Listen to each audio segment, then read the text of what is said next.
Hey guys, welcome back to the channel. This is a story about what if Naruto is Yamamoto in Bleach. Before I start, please support for more amazing content and do consider subscribing to my channel and share this video with your friends. This is written by Ryujin Zangetsu 17 and link in description and support writer. Let's start the video. Onto the story. Like a raging fire. He was falling. He was through the sky that was surrounded by nothing but the blackest of darkness. Memories he had long since forgotten began to cloud his mind. The betrayal of the people he trusted, his execution of being brought down by the very flames he controlled, his decision to wipe out every Quincy that plagued the world of the living. All past memories on why he chose what he had to do to see that Soul Society and that of the world of the living was protected. So this is what death feels like for a Shinigami. I honestly never thought that I would meet my end like this. The oldest Shinigami mused a bit, an odd emotion that he hasn't expressed in a long time. His small brown eyes closed and a small peaceful smile seems to travel across his face. To him, it has been a very long time since he had a chance like this to ever feel peace without the many burdens he carried on his shoulders. He could feel the wind blowing across his body, but he welcomed it with open arms. His legacy was over, the man he once was is no more. He was no longer the Shinigami who was known more as a demon than anything else. His time was over, the new generation would do what he couldn't and they will protect the Gate 13 like each and every last one of them had sworn to do. As he continued to think about the thing he has done since his life was over, he felt that no matter how hard he tried, his body could not move. But what was the reason for him to move now? He had been killed by the same man that he sworn he had killed 1,000 years ago. It was a mistake, a horrible mistake that might cost everything he cared about to wither away and die because of that man. He felt himself scowl mentally at that, for once in his life, since he had picked up his blade to protect every soul in the world of the living and that of Soul Society. He wished that his body and power was younger. Then if it was true, then there was doubt in his mind that he would have been able to kill that piece of scum once and for all. But he had failed. It was time for the young ones to be able to handle what he could not. For once since knowing the orange-haired teen, he felt himself smile at the boy's power. He had failed what he had sought himself out to do, but he finally believes with everything in his soul that Kurosaki Ichigo will not fail like he did. He suddenly felt himself chuckled. He wondered how many times in his past life did the people around him called him a failure. Someone who would never have the chance to do anything like others around him. They were nothing but memories of his past life, a life that he never wanted to remember no matter what he did. But now that he was dead again, the man once known as Uzumaki Naruto could not forget her face, the face of the one girl he loved more than anything, the one girl that he thought hated him more than anything. But it was nothing more than a lie, a scheme to have him killed, a toss away, because he was nothing more than a threat towards what they wanted. Was it wrong for him to want to see her again? That's all it is, nothing more than past memories of a previously life I once lived. Genusai Shijikuni Yamamoto mentally said to himself, not allow a single emotion to pass over his old wrinkled face. Nothing more than painful memories from the weak foolish young boy I used to be when I was once allowed to have a life pain. Foolishness. Hopeful cries of a family. Betrayal. Such were the emotions of one sun-kissed blonde-haired Uzumaki Naruto, a young boy who was once too foolish to see what was coming before him. He raised his broken cerulean eyes to gaze at the people standing before him, the same people he thought was cared for him like he did for them. But it was nothing more than lies, tall tales to make him do what they wanted him to do. Their eyes were filled with nothing more than cold-filled hate and hate that this bastard had inflicted on them. Tsunade gazed down at the beaten boy in front of her, the princess of Konohaga's face was devoid of any emotion. Jinchuriki of the Kyuubi no Yoko, for failure of an S-ranked mission and the attempted murder of Uchiha Sasuke, you are held responsible. I, Tsunade, 5th Hokage of Konohaga's no Sato, with the agreement of the clan heads, the village council and the elders, declare you a traitor of the worst kind. You have brought shame and dishonor upon the entire village. You were ordered to capture Uchiha Sasuke and return him to Konoha. Permission was given to use force if necessary. But instead, you attempted to murder him. Furthermore, remains of the battle at the Valley of the End showed copious remnants of Kyuubi's vile chakra. For failure on your lifetime mission to contain the Kyuubi and protect Konoha, you are condemned. Have you anything to say? Naruto raised his eyes at his godmother and spat, his eyes were filled with a murderous intent that had never been seen before in his eyes. His once life-filled eyes stared darkly back at the Hokage, the woman who he thought cared about him more than anything in this village, a village that he sworn on his life that he would protect. I have done nothing wrong to deserve this treatment you have set upon me. I was ordered with several others to bring Sasuke back and I was told to use force when it was necessary. Is this how you repay me for following everything the mission was told to do? Has the village I once loved really fallen this low to punish a ninja that was doing what his Hokage ordered him to do? Giving no sign of having registered the blonde-haired teen's protests, the slug Sanin waved her hands. The Jinchuriki had been found guilty of what he has done. He shall be put to death in 3 days' time on March 28. Take him away. The crowd below him said nothing, but none of them really had to say nothing. He had already known what they felt about him since he could remember. And for once in his life he did not feel anger for it, not a single emotion showed on his face as his arms were stabbed onto the wooden floor across from him. He had sworn to himself that no matter what happened to his body, that he would not allow himself to give these traitors the satisfaction of seeing his pain. I severed and protect this village faithfully with little strength I was given, he thought bitterly. And you pay me back with all I've done with nothing but pain and betrayal. I should have saw this coming, but I was too damn foolish not to look between the lines. Naruto's cell was cold, barren, empty, and filled with nothing but absolute darkness that surrounded him like a black pit. His lacerated arms hung awkwardly at his sides, hung aloft only by the chains that dug into his bloody wrist. The holding cell was large and bare. There were a dozen thick steel bars across the entrance, but there was a small door that allowed the guards in. He was standing in the middle of the cell like a lifeless corpse. The only thing that could tell he was alive was the cold emotionless hate that was burning in his eyes. His blonde hair was streaked with dirt and matted with blood, covering his buring hate-filled eyes. On the first day, due to the torture that the council had demanded that he face, Marino Ibiki and his torture and interrogation squad had entered the cell and set to work on him. By the time they left, many hours later, his ribs were fractured, one of his eyes were blinded, his skin was burnt on his left leg was broken and twisted, and he had more bruises on his body than he wished to count. But none of that mattered. He looked at their faces when they were torturing him, and he was disgusted beyond anything to see these bastards taking sick pleasure in seeing him pain. He didn't give them the pleasure they wanted though, not once during those hours did he allow any of them to hear him scream like they wanted. You disappoint me, Naruto, a familiar voice called out. The blonde-haired teen gave no heed to it, keeping his head down to have his blonde locks covering his eyes from view. I knew you were always going to be a failure, but I never would have thought you were capable of trying to kill your own teammate like that. Said blonde gave the silver-haired Jonin no response save for the ragged breathing of his battered body. Ada Kakashi paid him no heed, only looking at his once-called student with a look of pure disappointment in his eyes. Attempted murder of your own teammate. Using the Rasengan, spiraling sphere, a deadly technique only to be used against enemy shinobi. The Yondaime Hokage must be rolling in his grave right now, you using his technique for such an immoral cause. You truly are a failure, Naruto, both as my student and as a shinobi of Konoha. He murmured, his voice laden with sorrow. Again Naruto saying nothing, ignoring the man he once saw as a sensei before all this happened to him. He heard Kakashi sigh and walk away. As of today, you are no longer a student of mine or a member of Team 7. You are the worst ninja I've ever trained and you should have never become a ninja in the first place. You betrayed me for a student that never wanted to be a part of this village, the blonde-haired teen said, his voice filled with dark fury as he looked at the retreating form of his sensei. For that, no matter if I'm to be swallowed by the gates of hell themselves, I will never forgive you, no matter what happens to me. Naruto scanned the crowd, looking for at least one sympathetic face, one understanding soul that could at least understand what he was going through. But as he looked over the crowd, there was not a single soul that was out there for him, and he felt his heart clench in pain as that. His fellow genins, those he thought of as comrades, were absent. Were they unable to watch their comrade be falsely accused and killed? Or were they too arrogant to decide to grace them demon brat with their company when he needed them most? It honestly no longer mattered to him. His death was certain. There was no way he was going to be able to get out of this no matter what he tries to do. The only thing he could do was welcome death with open arms. Death, he smiled mentally to himself as he looked at the dark raining sky over Konohagakure no Sado. Maybe Kami herself would at least give me the honor of having peace in the afterlife. It stormed that night. The clouds rained down on the village as if crying for the lost integrity of the once proud village of Konohagakure no Sado. Lightning cracked and thunder lit up the sky. It was dark.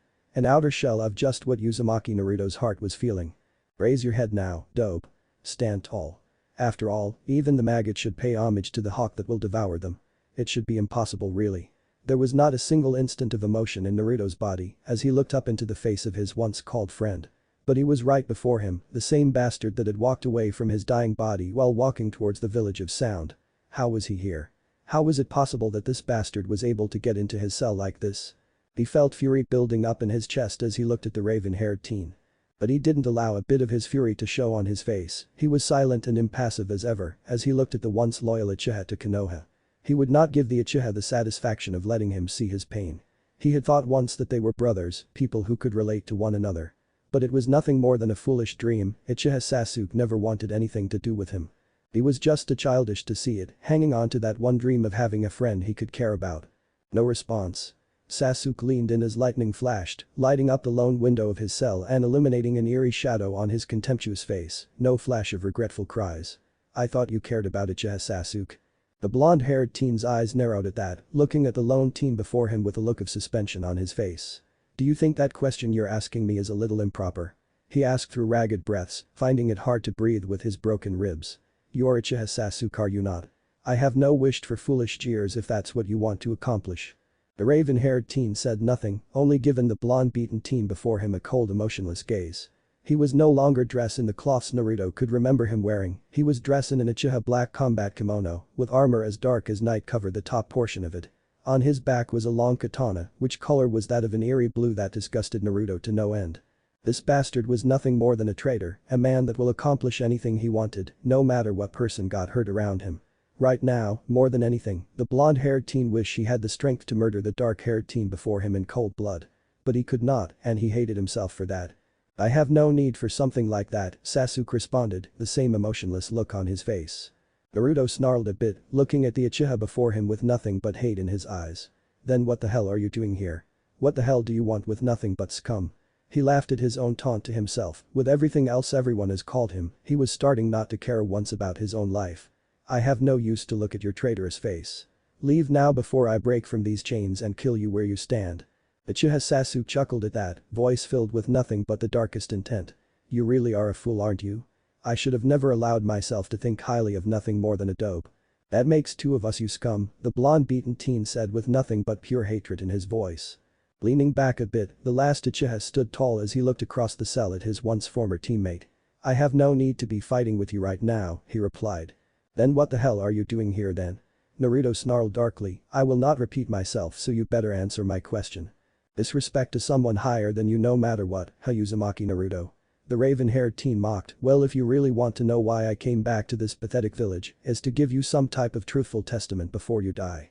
He sneered a bit, even if you're nothing but scum, you at least deserve to know why the reason you're being put to death like a dog. The blonde-haired teen roared in rage, feeling his anger began to boil over with every word the Uchiha spoke to him. Without even trying, an intense amount of flames exploded around his body, creating a small but deep crater where his broken body was trying to keep standing. The raven-haired teen watched with a small amount of amazement, looking at the blood with a small bloodthirsty grin on his face. As soon as the flames wrapped around Naruto's body, they soon disappeared to show a heavily breathing blonde that was glaring hatefully at the Uchiha. You really are a bit special, aren't you, Naruto? Sasuke said, his eyes shifting into that of the famous Sharingan. His crimson eyes shined brightly in the dark room, casting a bright eerie glow around the two former friends. As I said before, Naruto, when we fought at the Valley of the End, you will never be more special than me, no matter what you accomplish in your sorry excuse for a life. You will always be a failure, no matter what you do. Naruto struggled to break free, but his body was in no shape to even try to break free from his prison. You fucking bastard. So this was the reason why you came back to this damn village. You wanted nothing else but to look down on me like you're better than me. The blonde-haired teen roared in fury, I swear no matter how long it takes, I will find and kill you, even if it takes me a lifetime, even in death. Strong words, dope, but I've already proven that I was stronger than you. Sasuke taunted, a cold look in his eyes as he stared at the blonde before him. Even with the Kyuubi no Yoko seal in your body, you are still no match for my power. Do yourself a favor in your pitiful life and just expect it, you will never get what you want, no matter how hard you would have tried. You bastard, I swear I will kill you, Naruto swore darkly, looking at the raven-haired teen with nothing but fury in his eyes. Sasuke snorted, his arms folding across his chest as he looked at the blonde before him. I highly doubt that, due to you being executed by the very same village you swore to protect. He smiled darkly at that, but you want to know the funny thing. Don't you find it funny that both Kakashi and Tsunade would allow something like this to happen to you?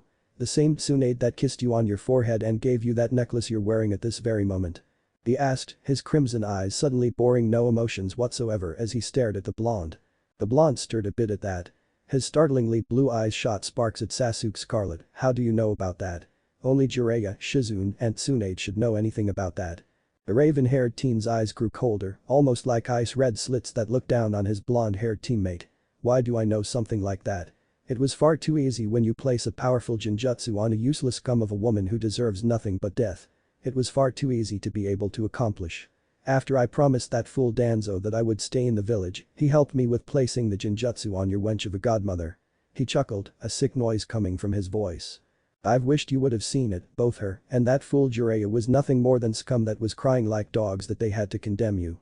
Maybe Jiraiya may be able to recover from it, but that scum of an Hokage will never be able to reach her former self again. Naruto shook with anger as he connected the dots. You fucking bastard, he mumbled out in pure malice. It was you. Everything that is happening to me is because of you. It seems for the first time in your life, you can be smart. Sasuke answered, the same dark tone still in his voice. You dead, I will finally be able to do what I wish without anyone being in my way. But even with all that, it's still very stupid to see you're still in love with that pink-haired wench. He scoffed at that, maybe it's right for you to still love her. Scum, no matter what it is, belongs together no matter who they are. Naruto laughed at that, his voice filled with nothing but hate as the boy stand before him. Like Haruno Sakura really cares about me. The only reason she put up with me was to use me like I was nothing more than a tool. Each time you degraded her, she would use me to make herself feel better. The dark-haired raven teen said nothing, only twisting on his heel and bursting into snakes, his soft dark laughter filling the dark cell, filling Naruto with nothing but hate. It seems you are right, that pink-haired witch would never love you. She would rather die than follow scum around. Maybe I should use her before I truly leave this damn village. Naruto raised his head high, chin up as he looked at the darkened sky and the crowded street of Konohagakure no Sado. If he was to die, then he would go out with pride, not looking down like some weak dog would cry in front of these fools. Traitor.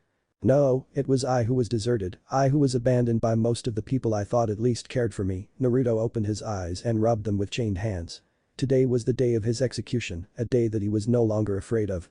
He had long since given up any sense of optimism and hoped that the village would see sense. What they thought and did to him no longer care, the only thing he could do is make sure he died with some type of pride still in his body. Suddenly he heard the tramp of feet approaching his cell, he snorted at that, thinking it was nothing else but more villagers or ninja that came to taunt him for things he had never done to any of them. Here he is. Be quick about it, hissed one voice, a guard, nervously. Yes, said a second voice, quietly. The door to his cell creaked open and he looked up to see soft lavender irises staring back at him, trembling with barely contained tears. Naruto-kun. The blonde-haired teen shifted himself into a better standing position to glare hatefully at the pale-eyed Hyuga. If he was going to be mocked again, he might as well save himself a shred of pride, dignity and stand tall. What the hell do you want, Hyuga? Have you come here to jeer like the rest of the scum as well? Well then, no need to hold back is all. I remember Kakashi and that bastard Sasuke expressing themselves quite poetically. Hell, even small children had memorable words. Come. See if you can top them. Hinata flinched at his harsh words and collapsed onto her knees, sobbing. Her shoulders shook violently and Naruto was racked with a sense of guilt. Perhaps he had been too harsh on her. After all, Hinata had never really made fun of him before. He reached out a hand to pat her on her shoulder, but froze.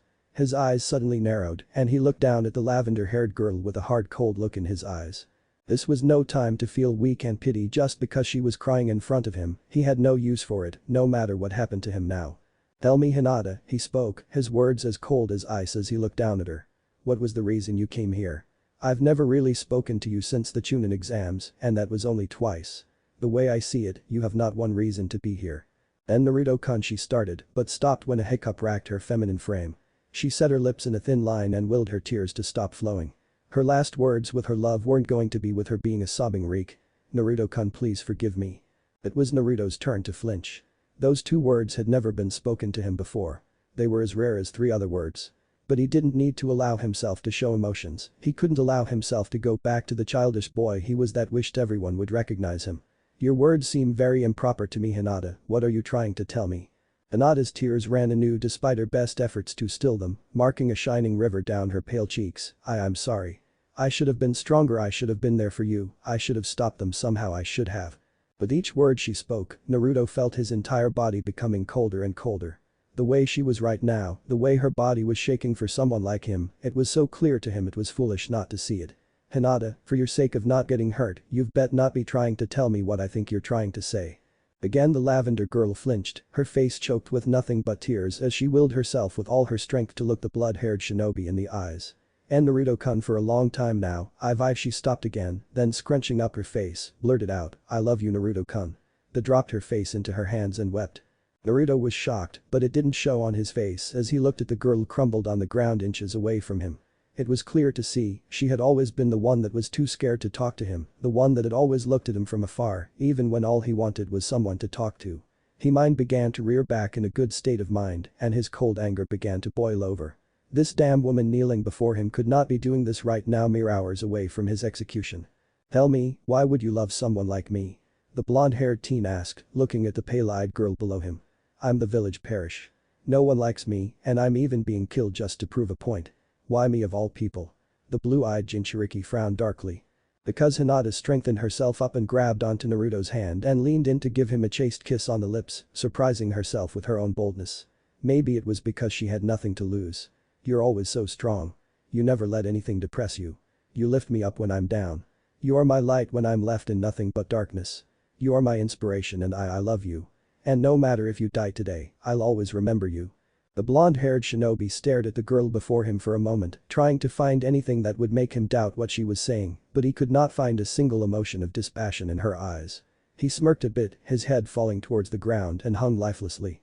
Get out now, he spoke, not daring to look her in the eyes. Just leave now Hinata, before I do something I'm going to regret for the rest of my few hours I have to live. Hinata chalked up tears. She could feel her heart breaking the more she stood here. She was afraid of this happen, the man she loved more than anything breaking from what he was due to what they had done to him. Please Naruto-kun, she chalked out, everything I've done is full of regret. I wish I would have talked to you, helped you through the loneliness that you've lived with for so long. A chuckle passed through his lips. He raised his head and tilted it to the side, his blonde lock falling over his eyes to give him an even darker look. You love me? He said, his voice dark. Then tell me Hinata, from what I'm seeing, you have loved me for years even before I've talked to you at the Chunin exams. If you loved me and knew what I was going through, why did you at least try to talk to me? What he would have been so much strength to talk to me. Hinata flinched at his harsh words, feeling her entire body getting weaker with every minute that passed. What he was saying was right, she should have been stronger, she should have helped him a long time ago when he needed it the most. But she didn't because she allows herself to be too weak to finally do something for her, to grab something she wanted for a long time now. You're right, everything you have said is true, I'm so sorry Naruto-kun, if only I was stronger to at least talk to you.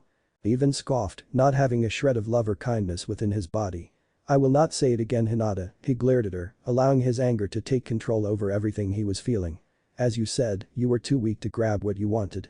If you truly wanted to help me, and if you truly loved me like you said, then you would have talked to me.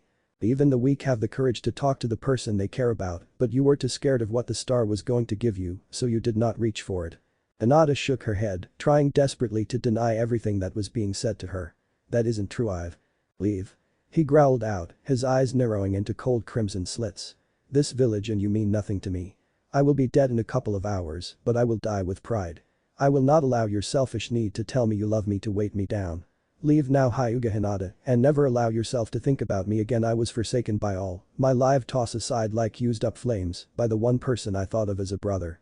How foolish, how naive of me to ever think he was anything to me other than an enemy that was building up to strike me down. You're nothing but scum for saying something like that, Baka. A voice hissed, filled with a small amount of fury, but what confused him the most was that he could feel sadness in the air as well. From where he was standing, Naruto cast his gaze upward and saw a mop of pink hair before him. For some odd reason, he felt himself laughed at the girl that was standing before him, out of everyone he thought would want to see him. He never would have thought she would come to see him. The only woman he knew was still loyal to Uchiha Sasuke. No matter what that bastard did to everyone around him, he knew she would never see him in the wrong. Disgusting, there was no other's words to call her but that. They must want me to suffer greatly, don't they? He asked himself, not even bothering to look his pink-haired bitch of a teammate in the face. So, to make this quick, what do you want with me, Haruno? It was small, but he grinned darkly when he saw her flinched. She loved you more than anything you know. The pink-haired member of Team 7 said. What was the reason you had to say words as harsh as that to someone who cared for you? That rich coming from a bitch like you, the blonde-haired shinobi spat. You care for no one, not even your own fucking parents. The only person you care about is that bastard Sasuke. Not a single person is on your mind other than him. Sakura stepped back a bit, her face clenching together in pain at the words she had just heard. Everything her blonde-haired teammate was saying was true, she was nothing more than scum in the eyes of everyone and everything that came around her. Why? What was the reason on why she treated him like she did before? He had been nothing but kind to her even when Sasuke never even gave her the time of day. She was scum, a piece of dirt who deserved nothing but to wither away like a scoffed-out flame. She stepped forward, looking at Naruto with a weak look on her face. Yes, you are correct Naruto. She said, her voice trying to lose emotion within it. If you're scum for telling Hinata something like that, then I'm more so than you. I deserve nothing more than to be dragged down and killed, to be tossed away like a dark soul. Naruto growled at her words, feeling angry that she would even say something like that. What the fuck are you trying to tell me? He suddenly laughed, are you trying to say you're feeling sorry for what you've brought? Or are you trying to make amends for that bastard Sasuke? He chuckled darkly, how typical of his loyal bitch to come here to beg for his forgiveness. Sakura shook her head, feeling tears began to leak from her eyes. The pink-haired girl was trying hard not to cry, but seeing her teammate like this was hurting her more than she liked. He had always been a sort of light within Team 7, now that light was no more, it was nothing more than a hateful man that stood before her. The way he was all her fault, not a single thing in her body was going to make her think anything different. If she was just stronger, if she would have never begged him to bring Sasuke back to the Leaf Village, then maybe none of this would have happened. Blame me. Looking up, the blonde-haired teen looked at the pink-haired girl with a look of confusion on his face. What the hell are you talking about? Blame you for what? He jerked forward, leaving the chains that bond him to rattle like glass. Blame you for this? No, I've planned myself forever allow myself to trust any of you damn bastards. Sakura stepped forward, but stepped back a bit as she heard the blonde before her snarl at her in hate and rage. She welcomed all of it with open arms, knowing that everything he did to her would be something that she deserved more than anyone. Blame me, Naruto. If it wasn't for me, if I was stronger than I am now, then I would have never allowed you to go on that mission. If I wasn't so obsessed with Sasuke then you wouldn't have to suffer like this, if I would have just seen the sign of Sasuke before all this, then. She sobbed a bit but held it in as she stared her teammate directly in the eyes. You wouldn't have to suffer. You wouldn't have to go through something like this. Naruto shifted a bit, stepping back a bit as he could feel his anger beginning to boil over. Leave now you damn scum, he sneered darkly at her. You're right, everything you just said was right on the mark.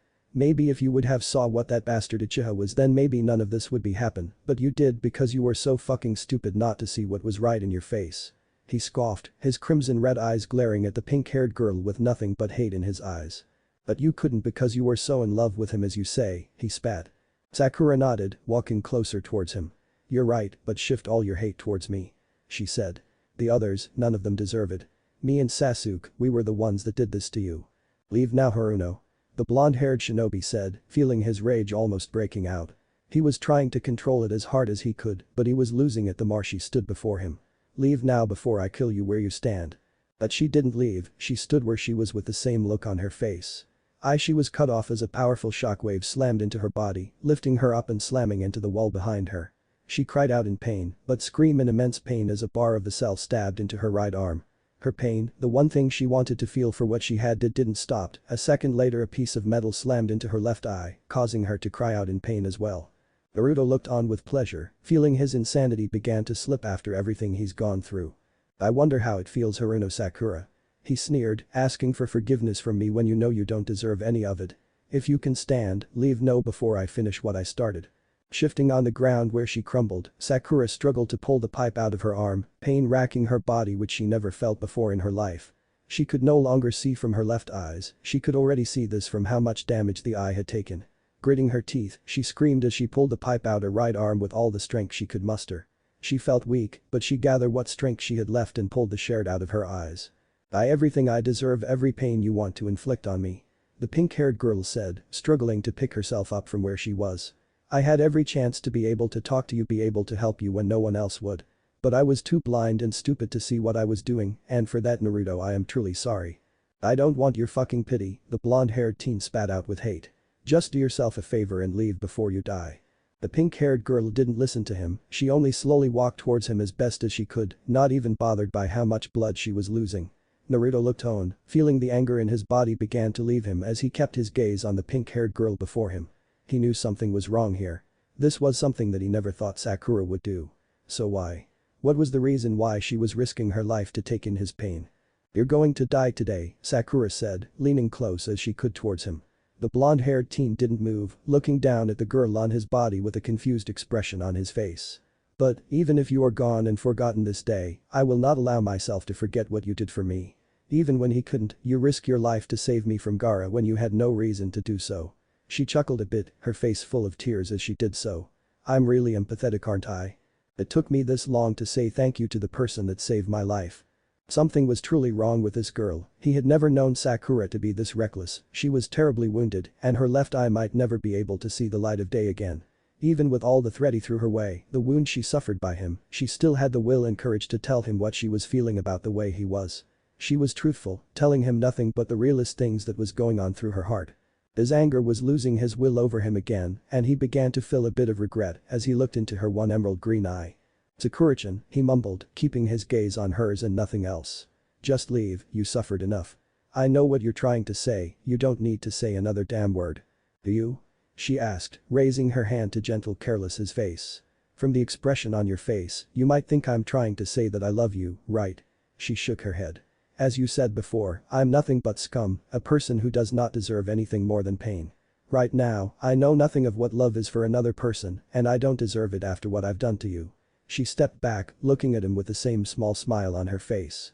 "I know you will never forgive me, so I'll never ask you to give it to me." She wrapped her fingers around the necklace of the first Hokage. For a moment she looked up to see his reaction, but the blonde-haired shinobi didn't move an inch. He had an impassive look on his face, but she could see a small bit of confusion in his eyes. She softly took the necklace from around his neck just before placing it around hers. The smile didn't move from her face, she turned head limb towards the cell door. Just before she walked out, she looked back at him with a small sad smile on her face, her tears covering most of her face. She looked at the necklace around her neck before looking back towards the blonde-haired teen. "I'll keep this for you. This will allow me to remember my sin. All this pain I caused you, this will make me remember everything I did," she said, her voice holding nothing but deep sorrow in it. "It may not mean anything to you, but I will get stronger, and what Sasuke did to you, he will pay." With those words said, she turns around and left, leaving Naruto in a state of shock confusion. For the first time since he fell in love with her, she had left him in a state of shock and confusion. She had done something that no one else did when they came to see him, she had spoken truthful words towards him, trying to tell her what she was feeling at the moment. For the first time in a long time, Uzumaki Naruto truly felt himself cry, not just for himself, but for the two lives he just might have ruined. "More than anything, memories of a dead man mean nothing to me. I was nothing more than a worthless waste of space that had been used for a purpose." The old Shinigami thought bitterly, surprised a bit that he could even feel anything when he was dead. He shouldn't be feeling like this, he had lived a great life when he entered Soul Society. He had protected his home with everything he had. It was his time to go, after 3,000 years of fighting, he would finally be able to rest in peace. "I'm sorry Shijikuni Yamamoto, but your time is not yet to come," an enteral voice said, seemingly filled with wisdom that seems to even pass his years of service. The former Satacho of the Gate 13's eyes snapped open. His dark brown eyes taking on a reddish hue as he looked around his surroundings. For some odd reason, his body seems to be still floating in the open space that stood before him. Still, for some odd reason, something kept him from frowning in anger, as though this was natural. Suddenly he felt his head hit water. He continued to fall as though he was soaring through the air. As he neared the rapidly approaching ground, he began to slow. He took it upon himself to straighten his body. Genryusai Yamamoto took a deep breath and was surprised that he could breathe at all, even though he did allow it to show on his wrinkled face. He looked down at his body with a frown on his face, feeling weird that he was cut in half like he was before his body was destroyed by that bastard witch. The Satacho scowled at that, feeling anger at himself for not ended that man 1,000 years ago when he had the chance. But for now, all he could do was hope that Kurosaki Ichigo had enough power to end what he started. Tossing those thoughts aside for a moment, he looked around him to see nothing more than darkness for miles. He looked down to see that he was standing on a strange black surface. He took a step forward and tensed as thousands of white doves suddenly broke away the darkness on the strange platform he was standing on, revealing a circular, stained glass platform. He felt something odd, like a familiar feel of Ryatsu above him. Looking up, his right eye snapped open in surprise to see a great golden phoenix, with eyes of red flames. The phoenix above him looked exactly like that of the Sakyoku, but for some reason he could not tell how that was possible. Suddenly, without any warning whatsoever, a flame seems to flicker to life in the distances. The old man tense up, his right hand going straight for Ryujin Zangetsu, the blade that had been by his side for as long as he could remember. He suddenly chuckled, feeling the irony for what was going through his mind at the moment. This place he was now currently at, it had to be nothing else other than that of hell itself. How fitting for him of all people to be placed here. If it was truth, then he wasn't going to allow anything to kill him without a fight. He was going to show them just why he was the most powerful Shinigami to ever walk through Soul Society. It never amazes me, but you have always been one to be quick in decisions. Haven't you, Shijikuni? The same voice said, full of wisdom. Yamamoto tense up more, looking towards the sliver-white flame that seems to glow even brighter than before. He stood straight, his eyes narrowing into slits as he looked at the flame before him. Who are you?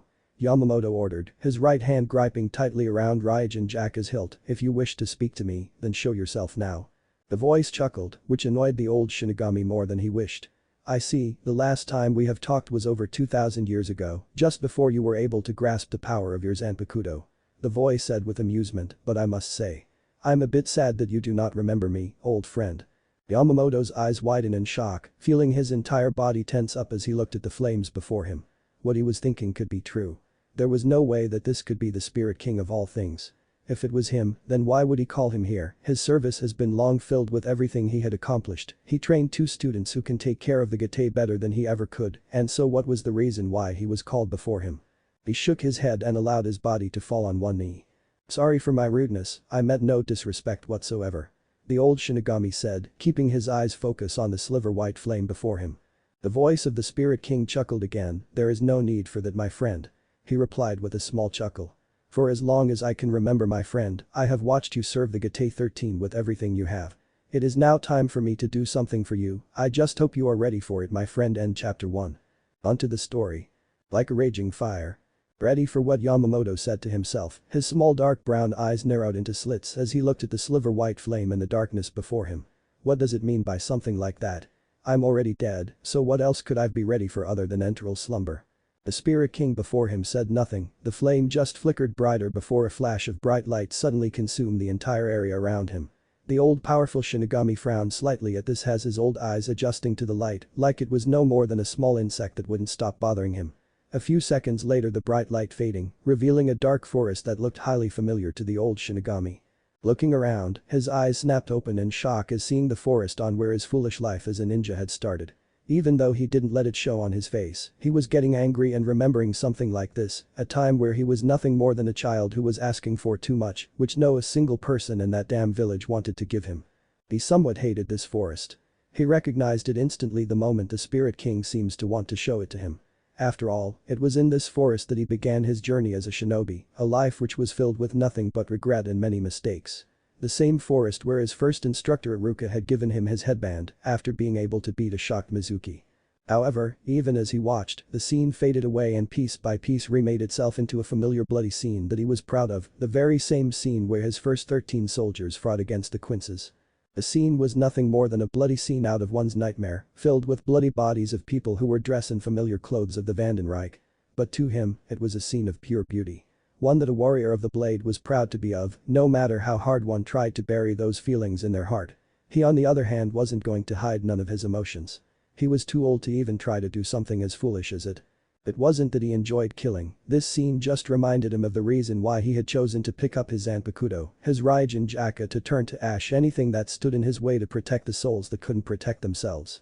Feet clenched onto the ground, causing him to turn to stare at the 13 figures that were walking on the blooded field like gods of death. He couldn't be more proud. 1,000 years ago, when the Gate 13 had not been formed, these 12 men and women had been the ones he had called his brothers, sisters, his comrades in arms who would die for the cause of protect what they thought was right. Each and every last one of them, changing themselves into nothing more than murder's devils, to make sure that it was safe for others who couldn't fight to walk in peace. He felt a small smile spread over his face during those times. He could truly say that he had felt more alive than anything in the world. Shinobi, to his understand, could never hope to feel something like this. The pride of holding one's honor was the greatest thing a samurai or warrior of the blade could feel. When he had discarded himself as a shinobi of Konoha, of Uzumaki Naruto, he had sworn to himself that he would never discard the ways of the blade. Having fun, my old friend? Taking a walk down memory lane, are you? The old Shinigami turned slightly, looking at a sliver-white figure made of nothing but flames. The flame-like figure of the Spirit King stopped on his side, watching the scene before him as well like 2 old men who were remembering lost times. Even though this scene had been the darkest of Soul Society's history, this was one of the greatest scenes each of them could be proud of. I was proud, you know, Genryusai Yamamoto said, his voice solemn but filled with unmatched pride. Serving under you gave me a chance to be something greater, far greater than I've ever been when I was alive as a shinobi of Konohagakure no Sado. I have some things I regret even in that life as a Shinigami, but I was far happier than I could ever have been if I lived in the Shinobi Nations. The Spirit King turned slightly towards the old Shinigami, his face holding the same solemn but prideful look. I know Shijikuni, and I could not have asked for a better solider to protect the place I called my own. He nodded a bit, his finger pointing towards the 12 figures standing with a younger, stronger Yamamoto. Not just you either, those 12 you order has made me proud. Everything I see this scene of what all of you sought to protect. He held up his hand a bit, snapping his fingers, and a figure suddenly stood before the two old warriors. Yamamoto's eyes narrowed into tight slits, feeling a strong urge of disgust coming over him as he looked at the person standing before him. It was him, but not the him he wanted to remember. The him that was standing before him was dressed in the clothes of the dream he once held a long time ago. He had bright, sun-kissed blonde hair, cerulean blue eyes, and 3 whisker marks etched on each side of his face. However, he wasn't dressed in his standard disgusting jumpsuit that screamed "kill me" from a long distance away, but a white kimono embroidered with the symbol for fire. There was no headband on his forehead, but his hand held a certain triangular hat, the Hokage's hat which he remembered Sarutobi wearing. Yamamoto tensed a bit and brought a hand to his head, wincing imperceptibly. The Spirit King frowned, waving his hand to break the image away like flickering lights. "I'm sorry my old friend, even though it angers you to show you something like that, it was needed to be done." Shifting a small but short glare at the kami of all existence, Yamamoto's face went back into the hard look he usually wears. "And why is that my king?" he asked, a once of anger in his voice as he looked at his side at the Spirit King. "What could be the reason for showing me this? I have long been in service to you. I have done everything you have asked of me. I have lived my life to the fullest extent than what I could ever hope for when I was alive as a shinobi of Konoha. What is it that you truly need of me to do?" The Spirit King smiled, looking at the old man before him like a father does to one of his own sons. Genusai Shijikuni Yamamoto had always done everything in his ability to become the strongest Shinigami of his times, pushing past the limit of everything that once held him back when he was alive as Uzumaki Naruto. He was no longer that childish boy he used to be. This was a man that would do anything before him to make sure that both Soul Society and that of the world of the living was protected. He had done all he had asked of him, his time as the Sateicho of the entire was over, but his legacy would never be snuffed out. Those he left behind will continue his legacy. He smiled a bit as he pictured the tall figure of an orange-haired teen. "I am your king, and a king must know all of his subjects. This, as of what you have just seen, was the form of one of your deepest desires. You, in the Hokage's robes ruling over a village that has accepted you for who you are." The king explained, looking at Yamamoto with a calm gaze in his eyes. The old Shinigami frowned. "Yes, you are corrected about that my king. That was the form of which I always wanted when I was nothing more than a child. But I have no desire to become the Hokage of Konohagakure no Sado. I have let that desire go. There is nothing in my heart that would even think to want something like that." As straight to the point as always, "I see." The Ryo, Spirit King, said, his voice gaining a humor tone to it. Even if he wanted to show sadness towards one of his greatest friends and warriors, he would not allow himself to do so. If he did, then he would show nothing more than the utmost disrespect to his soldiers that has served him faithfully for a long time. "You are known as the most powerful Shinigami to walk over Soul Society, fear only next to me. Even now, even after years after your death towards Iwich, you are still well respected and feared towards others." The powerful Shinigami's head turned slightly, looking at the Spirit King with a hard expression on his face. "What do you mean years my king?" he asked, a bit confused in what was being said to him. "How long have I been dead?" Ryo smiled slightly. "You've been dead for 3 years, and in those years you have been in a deep peaceful sleep that you deserve, and far more than even that." He suddenly frowns, a dark expression coming over his face. "I apologize my friend. It was not my intention to have Uzumaki Naruto leave the world so soon. There was so much in store for you. I had so many plans, you had so much potential. I underestimated the magnitude of the prejudice humans can put through." Yamamoto shook his head a bit, a small smile crossing over his face. "There is no need for you to apologize to me my king. You did what you had to. Your decisions are that of fate. If it was my destiny to die that day, then I have nothing to be angered about. My life as a Shinigami is something I will never forget or regret. For the first time in my life since I was Uzumaki Naruto, I was content." The Spirit King nodded, the small frown still edged on his face. "Even so my friend, having your life in like that was something I never wanted to put you through." He shook his head. "My words before were much improper and might be confusing to you. That day, on March 28th, you were supposed to die, but never like that." Yamamoto's eyes narrowed, looking at his king with a dark expression on his face. "What do you mean by that?" he asked. "As I said, you were never supposed to die like you were that day Yamamoto." The Spirit King replied, his own voice growing dark.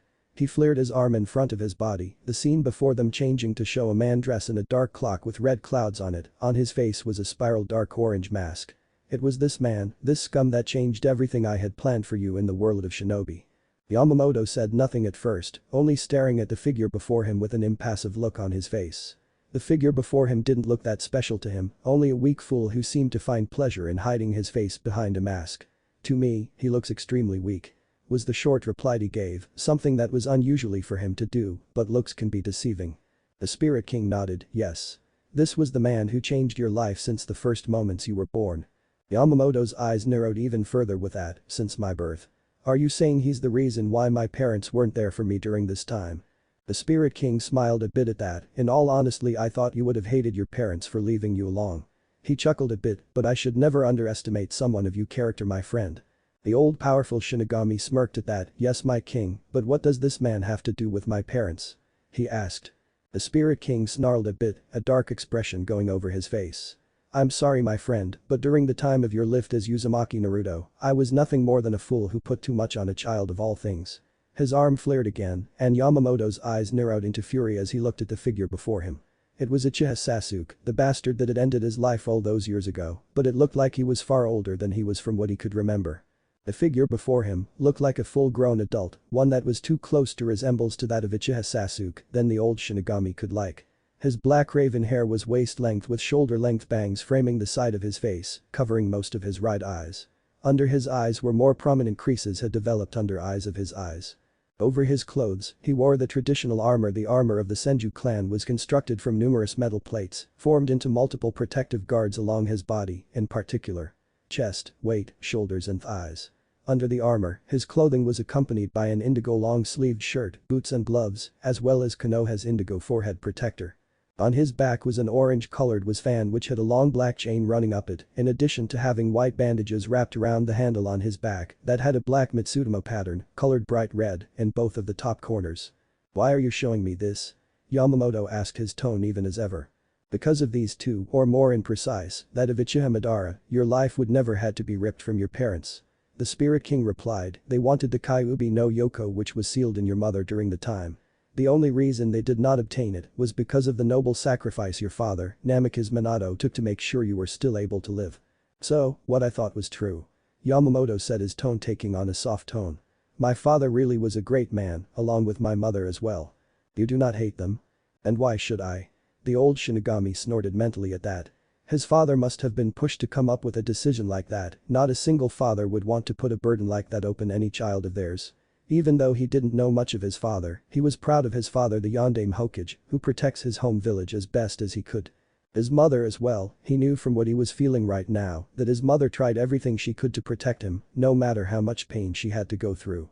They did what they had to my kind, and I will not hate them for something that even I might have done to save my home. Yes, you are correct my friend. The Spirit King nodded, but a frown was edging back onto his face. But, do you wish to pay them back for what they have done? Do you wish to exact your revenge on them for taking away the chance you had to live with your parents? Yamamoto shook his head at that, standing tall as he looked at the two figures before them. Revenge is sometimes petty, and even if Uchiha Sasuke took it too far, him as a reason to want to exact his revenge on a man that took everything away from him. He sighed a bit, I do not wish to become like that man, no boy who wants to kill everyone that stands in his way. You are wise beyond your years, Shijikuni. I have no wish to return to Konohagakure no Sado. I have lived a full life as Genryusai Shijikuni Yamamoto. I had a purpose when I was serving as the Teicho of the Gatei 13. I fought with honor and pride.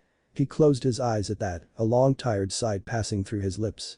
All I wish to do is sleep, nothing else. The Spirit King closed his eyes a bit, a long sigh passing through his lips. What the man standing at his side was true, his life as a Shinigami was one that not a single one should regret. With every battle he fought, he never backed down from anything that stood before him. He was glad, happy that Genryusai was able to live a life to his fullest after the mistake he had made. But even so, those two had messed up everything he had planned for Uzumaki Naruto, but they gave him a chance to give that same boy a chance to grow stronger than he ever could be. He glanced at the man at his side, Genryusai Shijikuni Yamamoto was Uzumaki Naruto, but he was far better. The shinobi nations needed him, a person who would not hesitate in the slightest to erase anything that stood in the way of true peace into ashes. Konohagakure no Sado also needed him, ever since the death of Uzumaki Naruto, everything that village had stood for no longer was there. They needed a real leader, not a leader who was too corrupt to know what it was to lead soldiers into battle without sacrificing them like lambs. It was no time. It was time to set things right from the mistakes he has made over the years. This man standing on his side was the only person he could trust, a person he knew that would not fail him no matter what the cost. I'm sorry my friend, but before you are able to gain the peace you so rightfully deserve, I have one more mission for you to carry out. The Spirit King commanded, his tone taking on that of a king. The powerful Shinigami sighed a bit, already feeling where this was going. His king, the person he had served for a long time now, wanted him to go back to that of the elemental nations. He never wanted to see that place again, but if his king wished it to be so, then he had no other choices but to follow through with it. Maybe, in a small part of his heart, he will be able to mine together the broken bonds he once held with his former genin. His eyes teal and his Ryatsu flared to life a bit, but first he had to remove those two from what they did to his parents. He turned on his heel, looking at his king with a cold determination growing on his face and speared. What is it that my king needs? The old Shinigami asked, his right hand on his chest. The Spirit King smiled mentally, but his face was kept into a tight frown. You have served me faithfully for a long time my friend, you are a soul eater that any king would be proud of. He announced, pride in each word he spoke. I only ask of one thing, destroy those two men that have taken away the only chance you had with your parents. I want you to leave nothing of them in that dimension. The old Shinigami raised an eyebrow at that, are you asking me? Yes, the Spirit King spoke darkly, his voice holding nothing but a strong dislike in it. I want you to leave no trace of them, destroy everything there is of their souls, along with anyone else that dares follow those two. Yamamoto nodded, his right fist clenching tightly on his chest. Yes, my king. He said, his voice taken on a darker tone as well.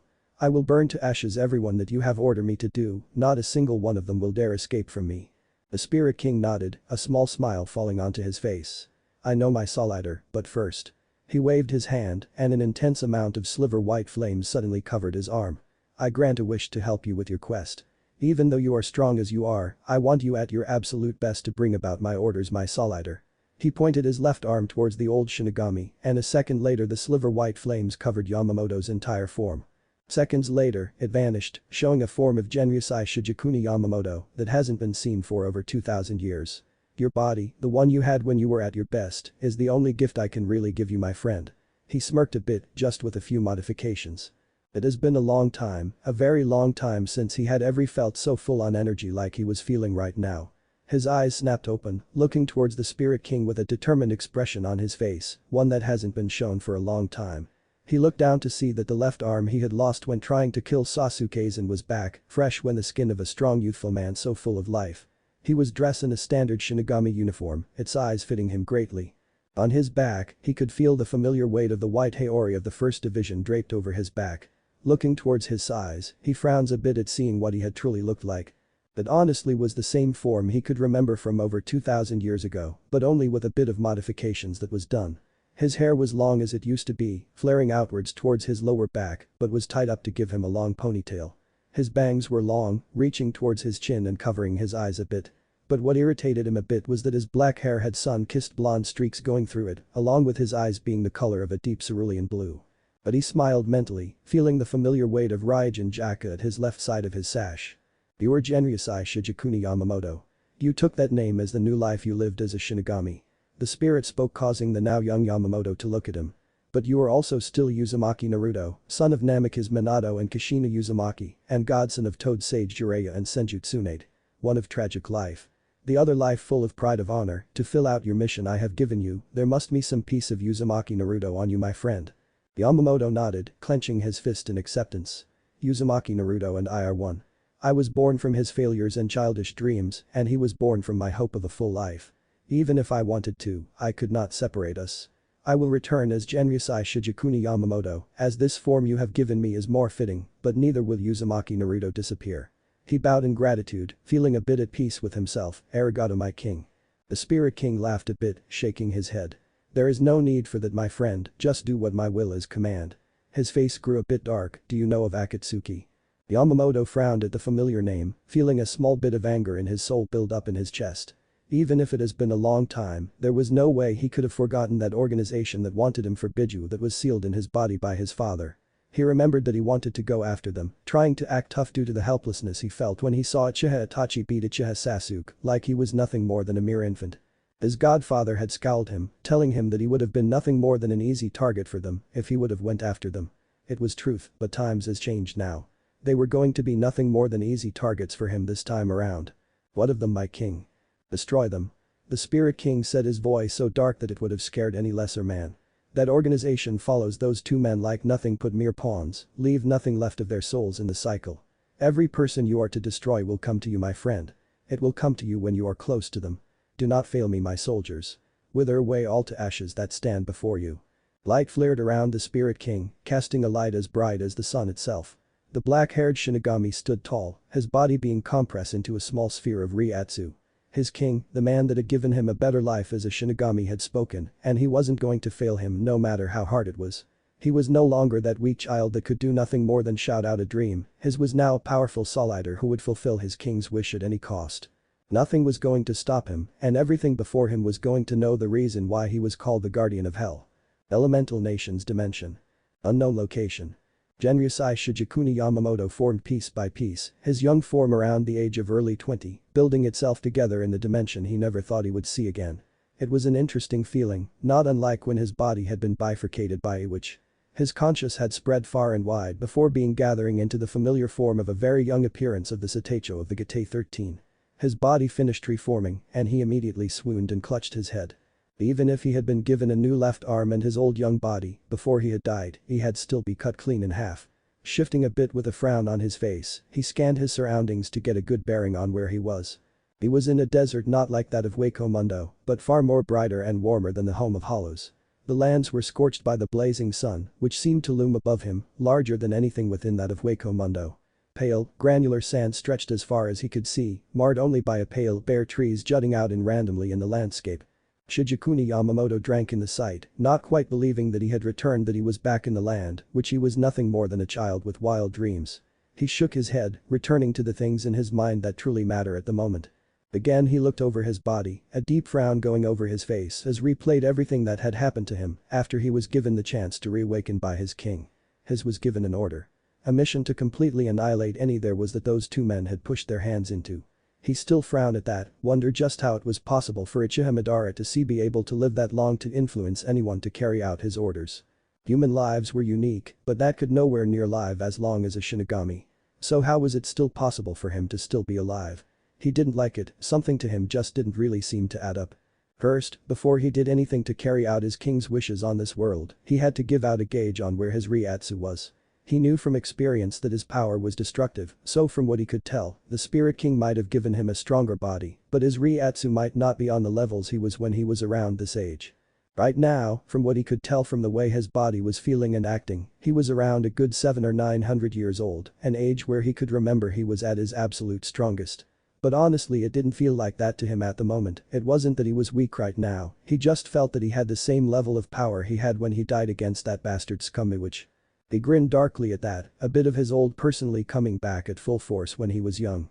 No matter, if he did have that current level of power, then it was more than enough to deal with anything the shinobi nations had for him. This was no time for playing around or trying to meet old friends that did care for him. He wasn't here for any of that.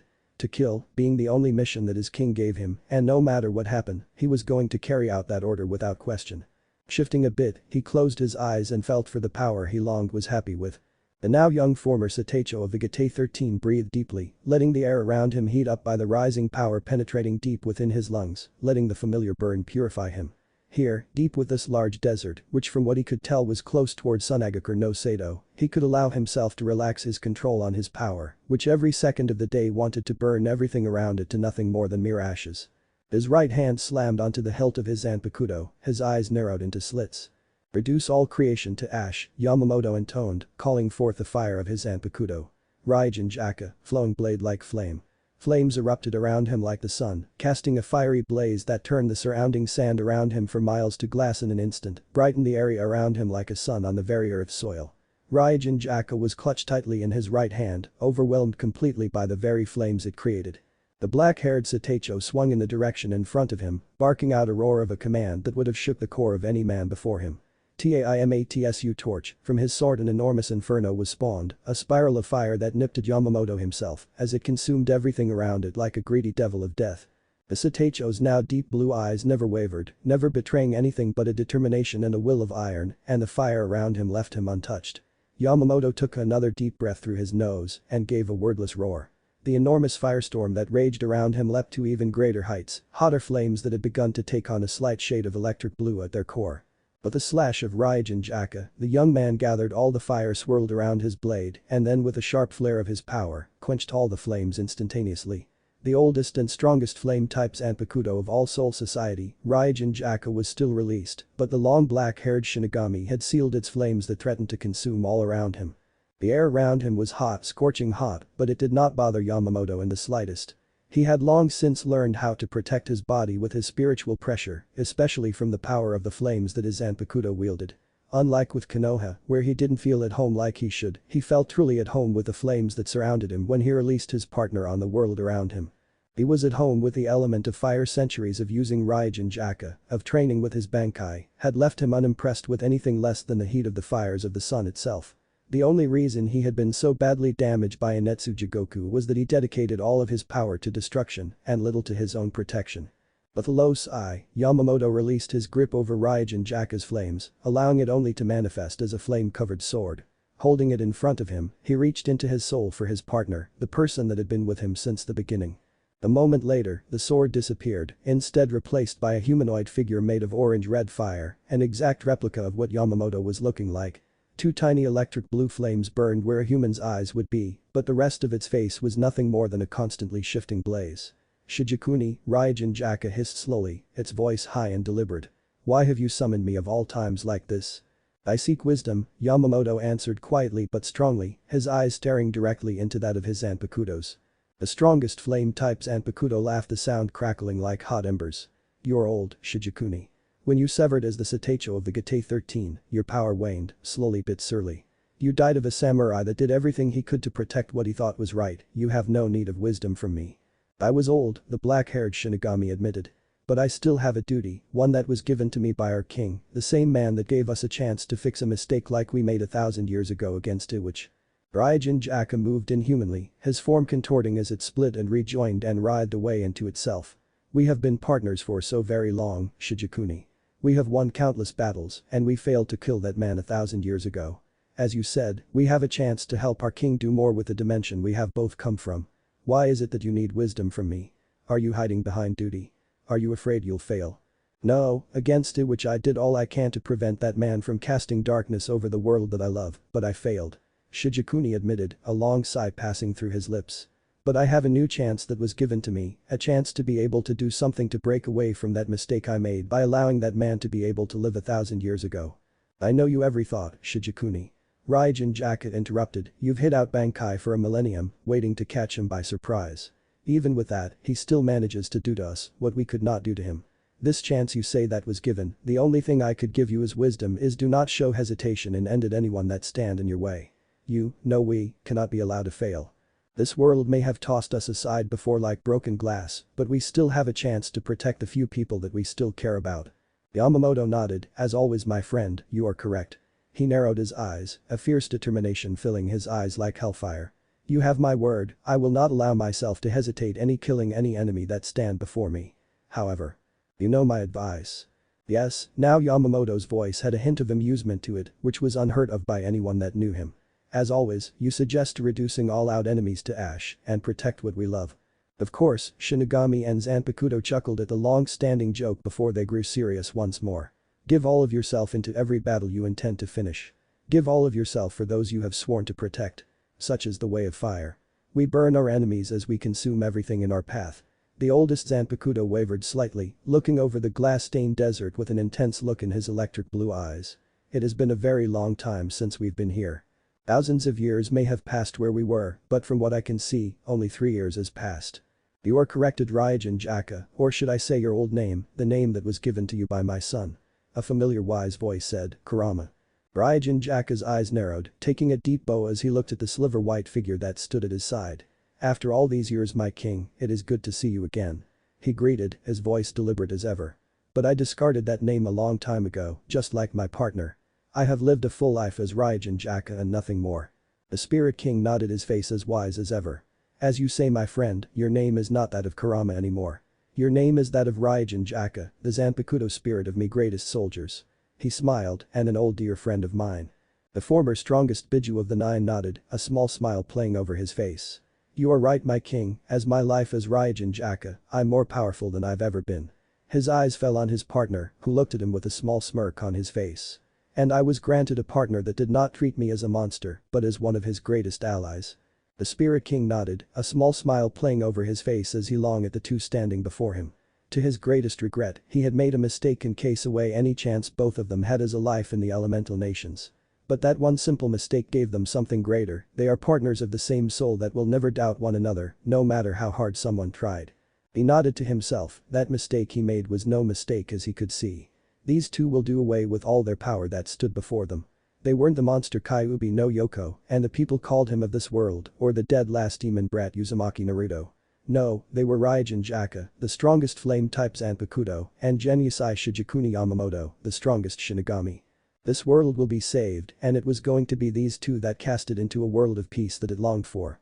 Snapping out of his thoughts, the ruler of dimensions looked at the young version of Yamamoto. So my friend, he mused. How does it feel to be back in your younger body? Yamamoto smiled a bit, it is to my liking my king. He said, before his eyes narrowed.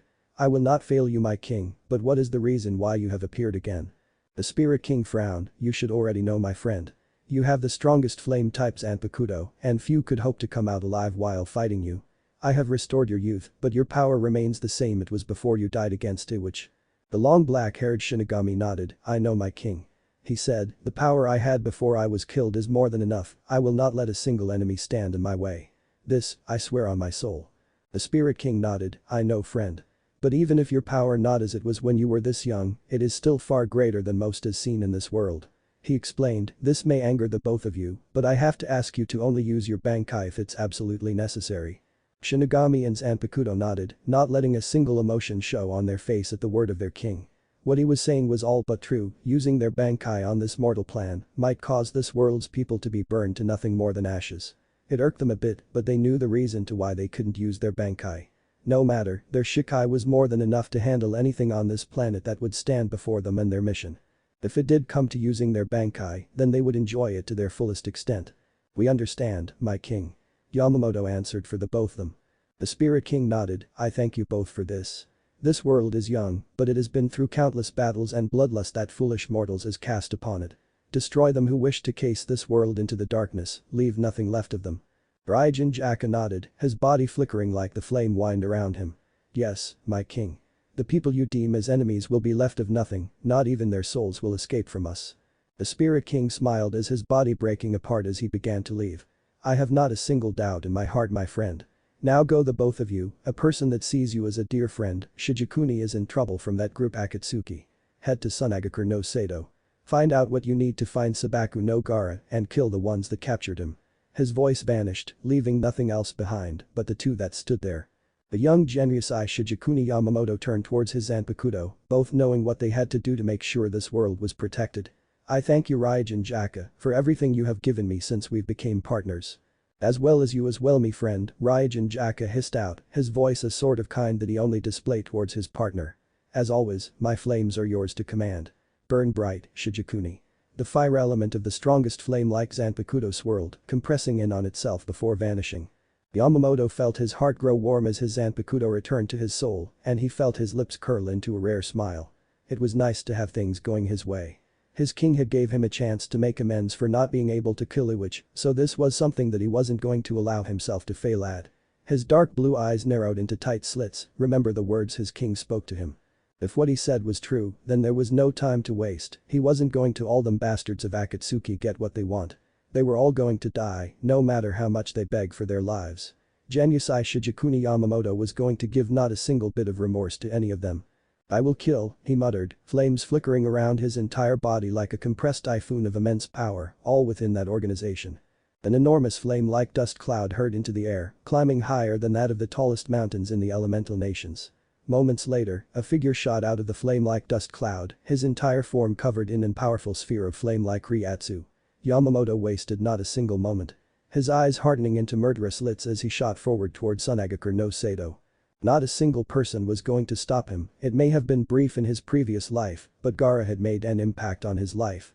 The red-haired boy that wanted to be nothing more than a monster, live a harder life than he had when he was a Jinchuriki. Compared to Gaara's life when he was young, his life was nothing more than a fantasy to the red-haired boy he remembered. In the distance, watching as the former Sateicho shot forward towards Sunagakure no Sato in an impressive display of his power. The Spirit King nodded, with that man here, he knew he had made the right choice. You must hurry my friend, Sabaku no Gara needs you, along with that pink-haired girl you cared about so much long ago. As you both say, burn bright end chapter 2. Onto the story. Like a raging fire. Pada Kakashi, Sharingan no Kakashi of the Sharingan, for the first time, exceeded his own expectations. Even though he didn't allow a single emotion to play on his face, he looked at the pink-haired student before him with a small look of pride in his eyes. For the last 2 years since she had trained under him, he had done everything he could within his power to make sure the girl was ready for the world around her. Uruno Sakura, formerly known as the weakest member of Team 7, had grown over the 4 years to become a powerful shinobi in her own right. More importantly, he had managed to solely focus on his students' training, other than doing what he used to do 4 years ago, just before everything he knew went straight to hell. That's why he couldn't help but feel pride whenever he looked at his student. No longer was a girl who didn't believe she was strong enough to help her teammates. No longer a girl who cared about a boy who didn't deserve her loved in the first place. Sakura had turned into a fine shinobi with the 4 years she had been training herself into the ground, having the sheer motivation to get back up even when she was beaten into the ground by him. She now took her job far more seriously than she did 4 years ago. Taking every mission she went on with the greatest of success on her boards. When the team he had failed to teach properly like he should began, Sakura had been a self-centered, vain, and was solely focused on herself and developing a relationship with the traitor Uchiha Sasuke. But now, after all the years of hardship she had now faced since Naruto's death by the hands of the very village that she had sworn to protect, her entire personality had changed for the better and a bit for the worse, as well as he could see it. Even if it wasn't her fault in Naruto's execution, the pink-haired girl had blamed everything on herself and no one else. She believed, to this day, that if she had never loved Sasuke or begged Naruto to bring him back, then he would still be with her right now, still acting like the loudmouth they all remembered. No matter how many times her tried to tell her, beat it into her, she still blamed the blonde-haired shinobi's death on herself. It saddened him greatly to know this, that when it came to teaching his student, he had still failed at helping the pink-haired girl like he had wanted. He could do nothing else but help to make sure that she did not make a mistake that would get her killed. Kakashi didn't know what he would do if she ended up being killed. If it did happen at some point in time, he knew that it would break him more than anything. He scoffed at his thoughts mentally, knowing that everything that he had said about his student, that he was feeling the same way after everything that had happened. His blonde-haired former student, his sensei's son was now dead and gone, which he had a part in. The silver-haired Jonin would never forgive himself. He should have been able to do something to make sure that his student wasn't killed for something that they had no right to do. He should have seen it coming. Danzo had been trying to make a move to claim Konohagakure no Sato as his own for a long time now, but he never thought that the man would stoop so low to claim what was never his to begin with. But no matter how much he wanted to blame the man for Naruto's death, he knew he should have been able to do something to be able to stop all of it from happening. But what could he have done? Every last option that he played through his head would have played out with her death on his shoulders, and in his heart he knew he could not let that happen. The defection of Uchiha Sasuke to Orochimaru had been the perfect cover, knowing that with Naruto not being able to bring the Uchiha back to the village, the old Warhawk would use this as a reason to have Naruto killed off before he had become a threat to his plans. The execution had nothing to do with hate as some would believe, the reason that Naruto had been killed off was because of the threat he was becoming towards Danzo. The old shinobi had seen the progress Naruto was making, and due to it, he wanted to make sure that Naruto wasn't given a chance to be able to mess up his plans at becoming Hokage when he did. Uzumaki Naruto had been executed because he was a major threat to those bastards' plans in leading Konohagakure no Sato to greatness as he says, not because of the hatred the village had for him for hosting the Kyuubi no Yoko that had destroyed a major of the village 17 years ago. The silver-haired Jonin cursed himself having not seen this before. Thinking that if he would have been thinking clearly, then he might have been giving a chance to be able to save Naruto from his death. But he had failed utterly. Before he was even given a chance with Tsunade and Jiraiya to get Naruto out of the village, Danzo and the council he had taken over had arrested him. Knowing that he would not give in to any demand that they were trying to buy over him, Danzo had threatened someone he cared about, along with using a Jinjutsu form a Sharingan he had stolen to force his body to make him do his bidding. The silver-haired Jonin could still remember it even to this day, those same words he had told Naruto that haunted him even in his dreams. For what he had made him do, that man deserved nothing more than death sentence of nothing more than torture of the worst kind. Kakashi-sensei, a voice called out to him, snapping him out of his thoughts. He turned a bit, looking to see Sakura's lone dark emerald green eye staring at him. Are you okay? You seem distracted by something. He chuckled a bit at her, but it was filled a bit with the same failure he had been carrying on his shoulders for the last 4 years. "Don't worry yourself about me, Sakura," he told her. "I might be getting old, but I can still handle myself just fine." The pink-haired girl only stared at him for a moment before turning her gaze back in front of them. Uruno Sakura, the shinobi in question, walked in front of Kakashi with the same emotionless look on her face. Over the 4 years, the pink-haired girl appearance had chanced to rival in her second teacher Tsunade in sheer beauty. She was no longer the petty girl she once was when she was 13, due to her wanted nothing else but to be the best to fulfill the goal she's after. She developed her body into one that could last a very long time in battle. Her body was well developed, giving her the body of a well-toned curved woman, and even though she hid her expression on things better than anyone Kakashi had seen in a long time. He could clearly see in the way she acted that she was proud that she was no longer the girl with a small breast size. Her size in that department wasn't as big as the former 5th Hokage of Konohagakure no Sato, but it was a bit close due to the way the many men that stared at her when she passed them. It fitted actually, the way her appearance had heightened by chance, now being the height of 5'7". Her pink hair was no longer short due to her wanted nothing to remind her of her past sins. She had grown her hair to a considerable amount. In all reason, her hair was something that wasn't fit for a shinobi to have during missions, but Sakura could care less about any of that. Her long pink hair reached to the very ground, but she kept it in a long ponytail, along with long bangs cover her eyes from view.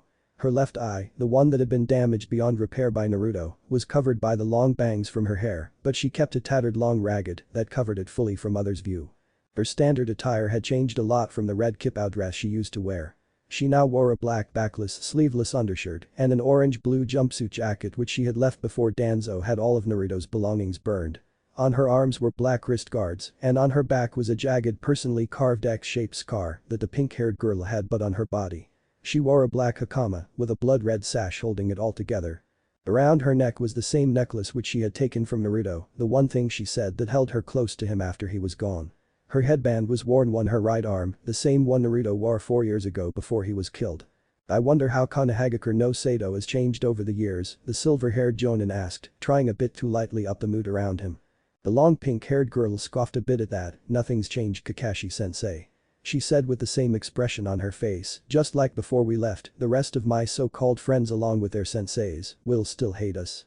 In her heart, the long pink-haired girl knew that she would always hate them for what they forced her to endure during the 2 long years she had stayed in Konoha to train under Tsunade. Due to Naruto being executed by Danzo and the council, the black-haired Warhawk had made it personally for everyone in the village to know that it was Team 7 that gave him what he needed to make sure that the demon was killed off. Believing the lies that Danzo had wrought against them, both her and her sensei were treated like nothing more than scum towards of the rest of the people she graduated with, along with a good portion of the shinobi that were still loyal to Tsunade. But she couldn't care less about any of them. The only thing she could do about it was to endure the pain that they put her through as long as she could, knowing that Naruto had went through far worse during the last days of his life on this world. Sakura could do nothing else but take it all in, not worry about it in the least, and focus on nothing else but the training she needed to complete to get far stronger than she was. She scowled mentally at that, remembering just how weak and useless she was back then when Naruto had needed her the most. But back then, when she cared of nothing else but that heartless bastard Sasuke, she did not even care to see all the things that Naruto had done to take care of her. No matter how many years had passed since that day in the cell she had shared with him, she could not say that she held no love for Naruto like that of Hyuga Hinata. It was just something that she knew she never deserved in the first place. When she had went to see him that day, he had given her all the pain she had deserved from him, even though she knew she deserved more than what he had given her. The day she had went in there she was not looking for Naruto to forgive her. What she had gotten was Naruto's pain and anger at being treated like this from the village he had sworn to protect, and she had gladly taken it all in. For 2 long years she had trained as Tsunade's student, learning everything she can from the woman who was held as the strongest kunoichi in the elemental nations. For the sake of extracting revenge on Uchiha Sasuke for what he had done to a boy that wanted nothing else but to save him, the pink-haired girl knew that she needed all the power she could to set out for what she had wanted.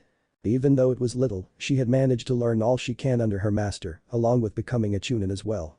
With Kakashi and the 2 years they had been away from the village, she had become stronger than she could even imagine. She had taken everything that her sensei could teach her, being a kinjutsu, ninjutsu and jinjutsu as well. Sakura had wanted nothing else but to be ready for when she went after him, to finally make him pay for what he had did to Naruto. During her travels with Kakashi and learning from him the ability of a certain massive broadsword that still was in Nami no Kuni, she had traveled to take the sword, but it only broke it in half to take a large part of it for her to make a weapon for her, like that might be able to carry the same abilities of that of the Kubikirabacho. Even though the weapon she had made looked nothing like Kubikirabacho, she had been pleased a bit to know that the swordsmith had been able to place that same abilities in her blade as well. Looking down at the massive naginata in her left hand, she had felt more welcome with it more than she had in a long time, since everything had been shot to hell in her home village. The blade, known as Kai Shoken, Blood Redemption, was truly a massive work of art that would be praised by any shinobi or samurai who saw it. The black long handle of the blade consisted of several hilts of blade, which was connected by a chain that held them together. The large blade itself was jagged as well, having pieces of the blade curve out to give it a truly demonic look to it. In the center of the blade was a blood-red line that ran down its center, a certain piece that she had personally wanted place on it. The blade had become her pride and joy, and due to its height and sheer weight, she had become a few in this world that was able to wield it. To be able to wield it, Kakashi had taken her all over the elemental nation to be able to wield it as best as she could. The brutal and rough training she went through, along with almost dying several times on this journey, she could finally say that she was worthy now to be a shinobi. Even though it was Konoha that took away her teammate, she had sworn to herself that she would protect it, thinking that Naruto would at least want her to do it. If he was here and none of that would have happened, then she knew he would do all in his power to protect the village he wanted to lead one day. Even though she hated the man that now led the once great village, she wanted to protect it for the people she cared about that was still called that place home. Shaking her head a bit, her attention turned back towards the road ahead. They were currently walking through the dense forest just outside of Konoha. The sky was bright blue, with the sun's rays peeking through gaps on the trees. She gazes up a bit, remembering all the happy times she used to have before her team was destroyed by one's revenge on his family member. She could still remember them chasing after the daimyo's wife cat, along with the other D-rank mission they went on with the sky looking like this above her. A sudden shift in movement caught Sakura's attention, turning to his left to see a messenger hawk with a scroll on its beak flying towards her. Her brow furrowed before turning to Kakashi in confusion. The black-eyed jonin had gotten word of all other missions before they arrived, giving her time to prepare, but she apparently had got not a single word about this one. "You didn't tell me I had a mission," she spoke in a light voice, which she only preserved for people she still cared about within the village. Sticking her right arm out, the hawk landed directly on it a second later. Kakashi shrugged a bit, the solid black haori on his body moving as he did. Just like her, the sliver-haired jonin had changed a lot over the 2 years they had been gone as well. He still wore the standard clothing of a shinobi, but he had dubbed a black haori, which was covered with lighting around the bottom and the sleeves. His hair had grown longer as well, cover most of his headband and right eye more than it did 2 years ago. The standard katana was strapped on his back, its red handle peeking from his right shoulder. His hands were wrapped in bandages but left his fingers exposed. "I might have gotten word from missions before, but this one I know nothing about. From what I can see, it's a mission from Tsunade-sama and not that of Danzo," he said, looking over the seal that had been placed on the scroll. It had been something Tsunade had made herself after her position as Hokage had been taken up by that of Danzo. The seal still held the sign of Konohagakure no Sado on it, yet she held a small sign of the Senju clan on it as well to tell the shinobi that was loyal to her that it was from her. The hawk opened its mouth, dropping a scroll in Sakura's hand before flapping its wings and leaving. Looking at the hawk as it went for a minute, the pink-haired Kunoichi stabbed Kai Shoken in the ground next to her. "No matter, if it's a mission from Tsunade-sama, then it must be something important," Sakura replied with a small frown on her face. Kakashi nodded a bit, straightening his stance a bit as he waiting for his student's reply of the mission they were suddenly given. "So, what is the mission?" he asked one Sakura but the scroll down before tossing towards him. Catching it, he quickly read over it before a sigh of annoyance passed through his lips. "She wants us to do a typical hunter ninja's task." Sakura spoke as she picked up her large naginata. "Since we're so close to where the prisoners were last seen, she wants us to take care of it." Kakashi nodded, apparently a jailed ninja managed to escape a few hours ago and should be close like you said. He focused his chakra before using a single hand seal, Kage Bunshin no Jutsu, shadow clone technique. Seeing a clone popping into existence, the pink-haired girl nodded a bit. "Scooting to see if the clone can get to the prisoner before us." She turns back around before jumping into the trees, followed by her teacher, who had already sent his clone out to find the escaped prisoner. The sliver-haired jonin nodded, catching up to stand directly on side on his remaining student. "If it's all good to you Sakura, I really want to get this over with quickly," he answered her. Sakura said nothing, only nodding and gaining speed in the direction of where she thought the enemy might be at Konohagakure no Sado. Senju Compound Central Office. "Good job on completing your mission, Hinata." the former 5th Hokage said, looking at the now confident Hyuga girl that was standing before her. These 4 years since Uzumaki Naruto's death had been the worst for the remaining living heir to the Senju clan. The first year, when everything that had happened had taken the life of a boy that she considered her son, had broken her more than she had liked. During that full year, she had been nothing more than a broken mess which she was still ashamed of. The first 4 months, she had been in a life-threatening coma that most though she would not wake up from, but somehow she had managed to wake up from it. But even though she had managed to wake up, she was still nothing more than a mess, a broken woman from what she had been before. The princess of Konoha knew from her heart that she could not stay like that for long, no matter how much she wanted. The village that her grandfather had a major part of building needed her, and she did not want to leave this place without a leader. Even though she wasn't 100% like she would have liked during those crucial times of Konoha, she still had enough to be able to fight for what she believed in from those bastards that killed her godson. The blonde-haired former Hokage had lost her position, but that did not mean that she lost a bit of power and loyalty she had from the shinobi of this village. It wasn't nearly as much as she had when she was Hokage, but it was still enough to be able to keep the village afloat as best as she could from the shadows. "You're welcome, Tsunade-sama," the dark blue long-haired Hyuga said, bowing formally as she did so.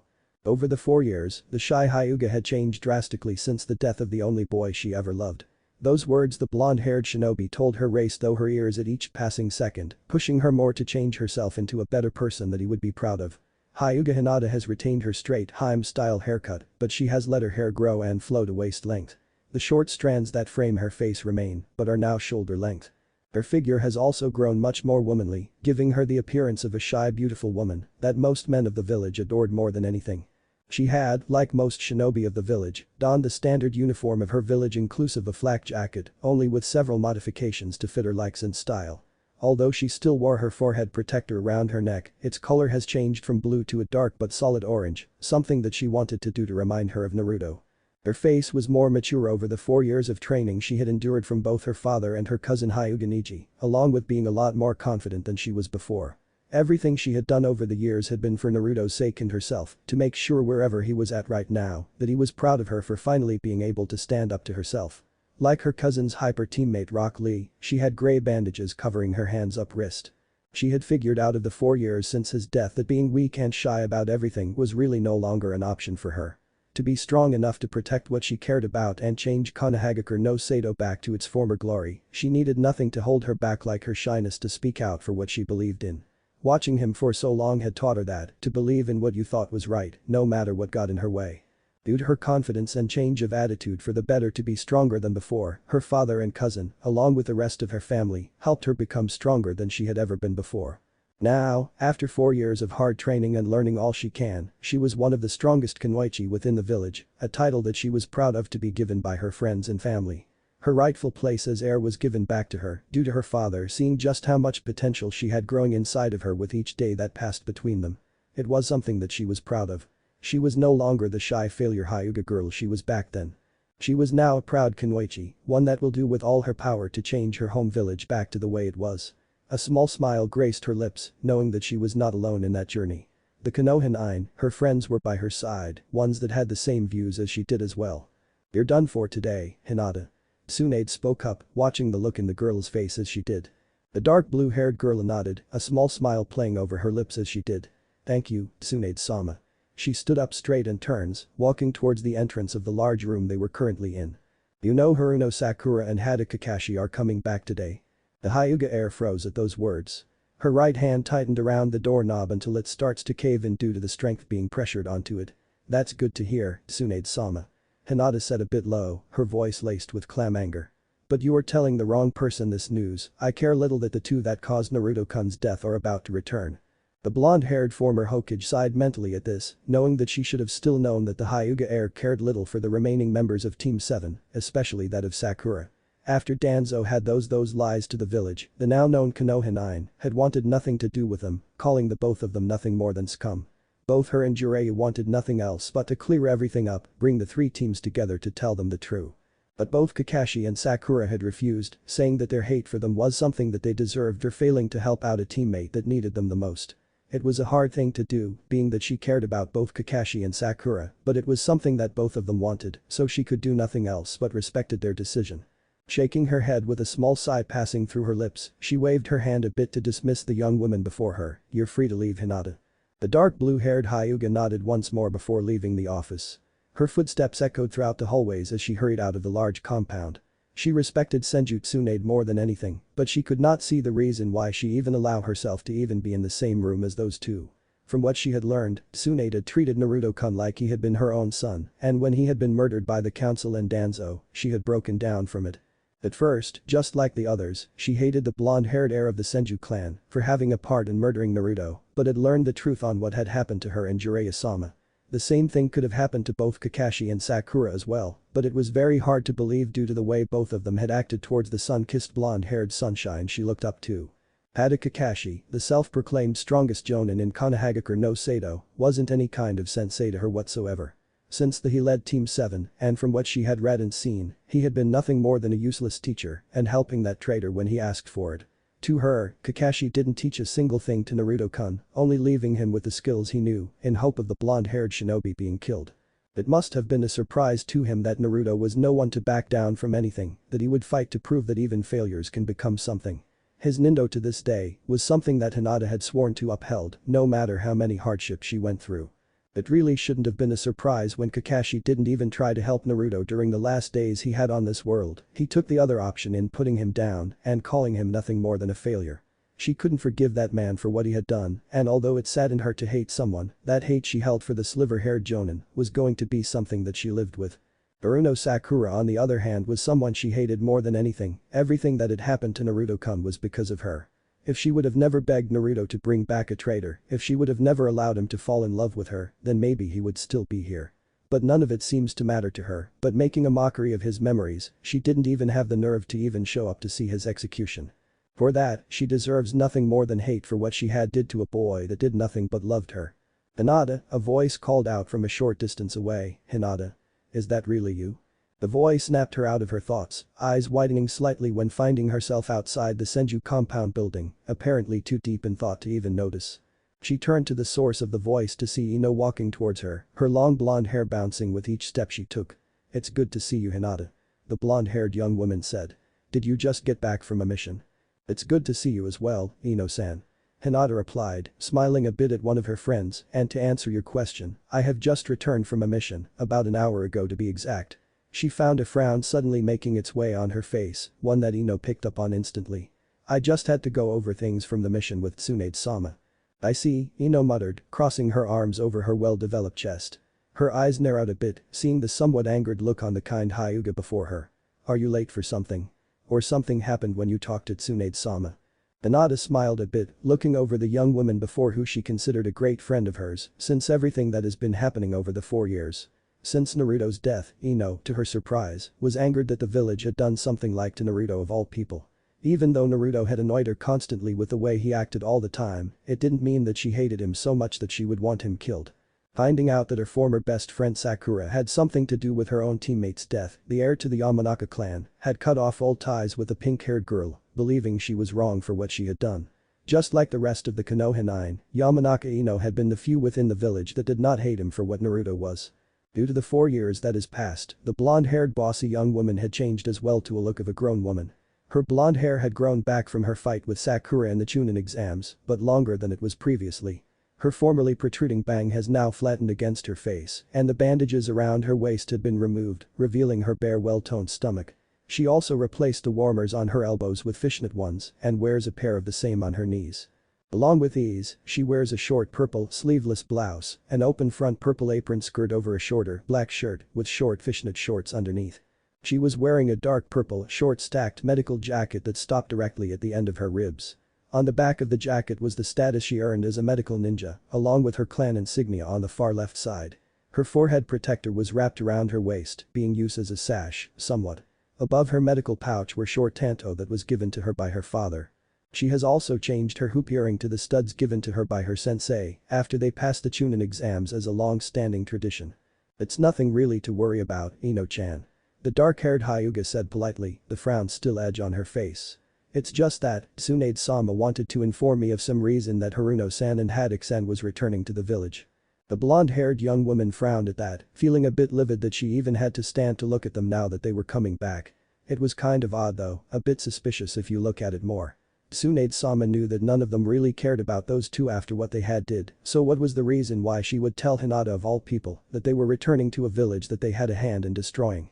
Maybe it was just the blonde-haired woman trying to make those two feel like they were like, which was useless to even try when it wasn't even an option after what they had done. All of what was happening to them, they deserved it, maybe going through it might give them the chance of know what Naruto went through before he died.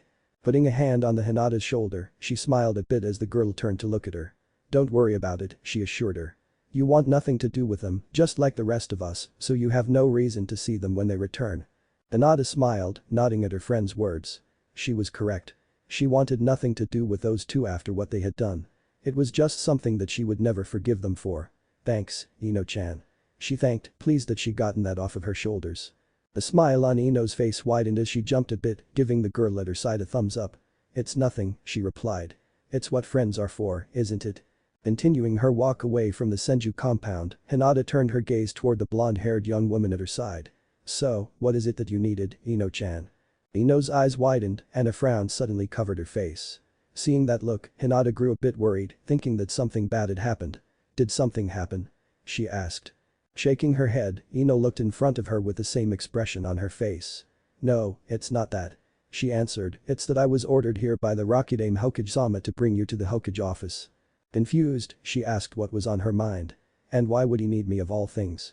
she asked, an ice-like chill coming to her voice. Danzo, one that did not even deserve to wear the hat of Hokage, was another person that she hated more than anything. "Not just you, Hinata-chan," Ino informed her, "he wants all of us, the rest of the Konoha 9, along with Kakashi and Sakura as well." Even though she was trying to avoid them, being that she might make a mistake in trying to kill them, another person she hated was going to be in the same office with them. It was going to be hard for her to control herself, but it was something that she needed to be done. To make sure that she was elected as Hokage in the future, to turn Konohagakure no Sato into a village that Naruto-kun could be proud of, then she needed to follow his orders, even though she didn't like it. She nodded and began walking in the direction of the Hokage office, a place that she hoped that nothing happening to cause problems for the goal she was aiming for. "Let's go, Ino-chan, and get this over with," she said. Konohagakure no Sato's forest. A few miles away from the village. The long pink-haired Kunoichi jumped from tree branch to branch while making sure to scan the area around her for any sort of traps, just in case the prisoner that they were after was clever enough to delay them before reaching them. She had yet to see any sort of trap, but it was better to be careful rather than rash in pursuit mission like this. Either way, it wasn't like she was as worried as she would have been 4 years ago. Due to the training she endured through the 4 years, she was confident enough that she could take down anything that was before her. Being able to track chakra had its perks, which she was a bit happy to have.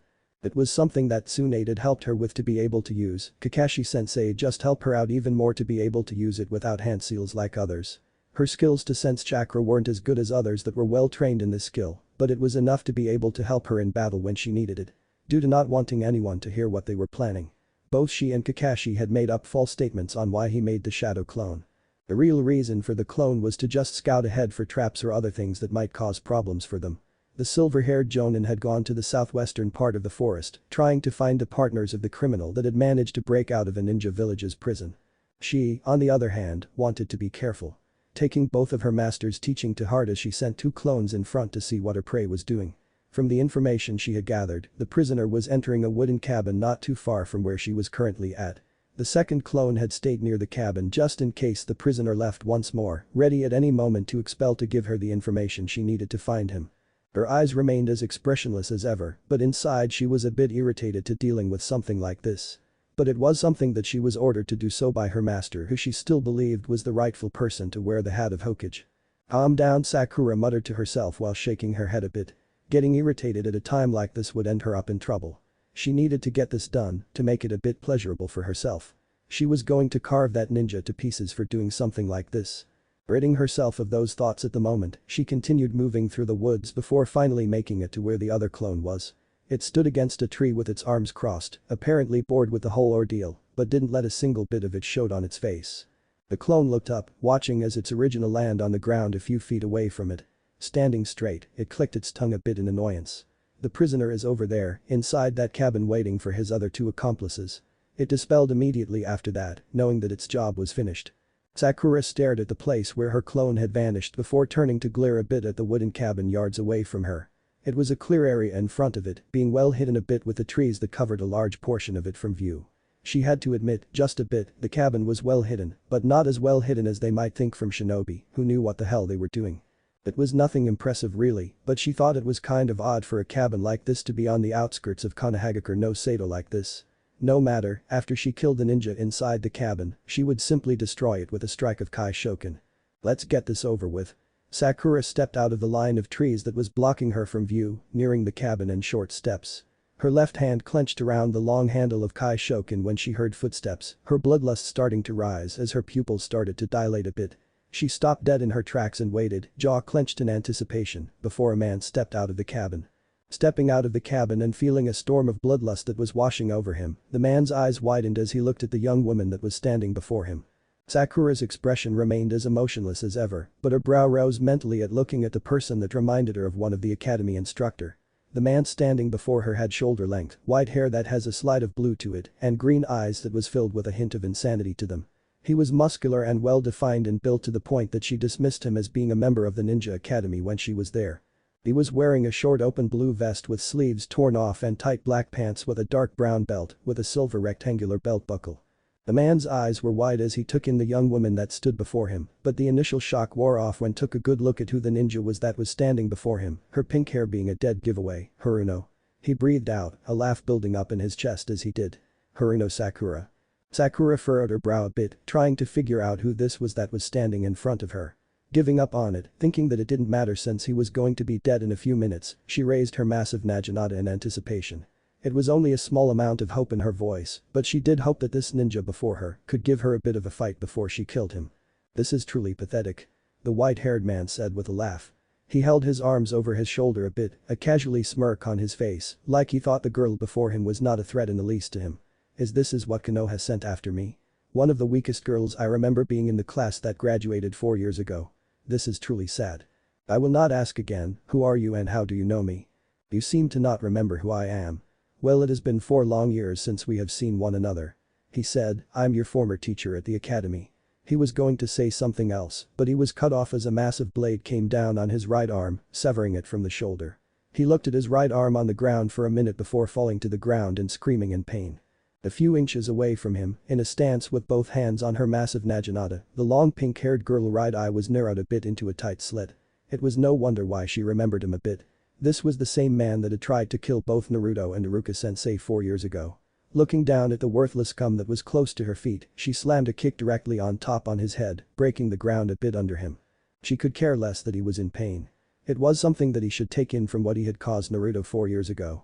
She raised Kai Shoken high above her head, but paused as she thought of something.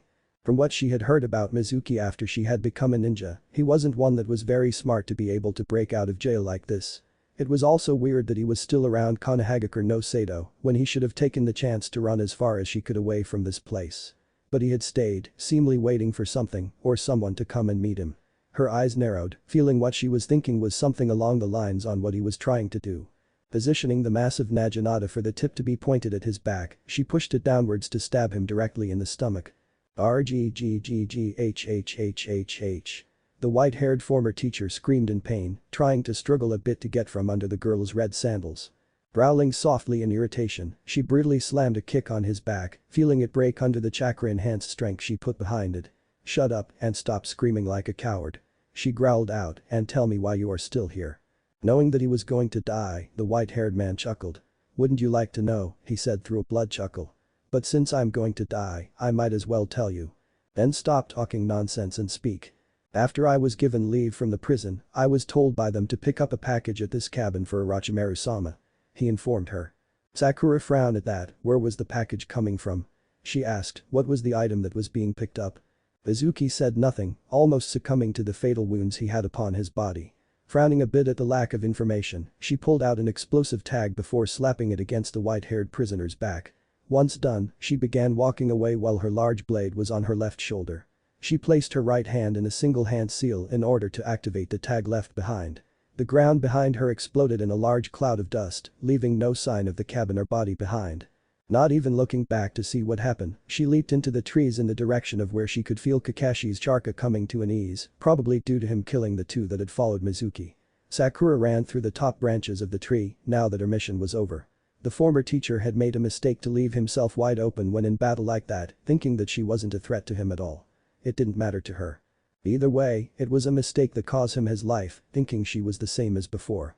The mission was over now, and she would finally be able to see just how much Konohagakure no Sado had changed since she had left 2 years ago. A few minutes later, she heard an explosion in the distance. Narrowing her eyes a bit, she picked up speed and burst from the trees and landed on the ground. Looking up, she saw Kakashi standing a few feet in front of her with his katana clutch in his right hand, covered in blood. Hearing something familiar behind him, the silver-haired Jonin smiled at his student. Flicking the blood off his katana, he walked towards the silent pink-haired girl while sheathing the blade on his back.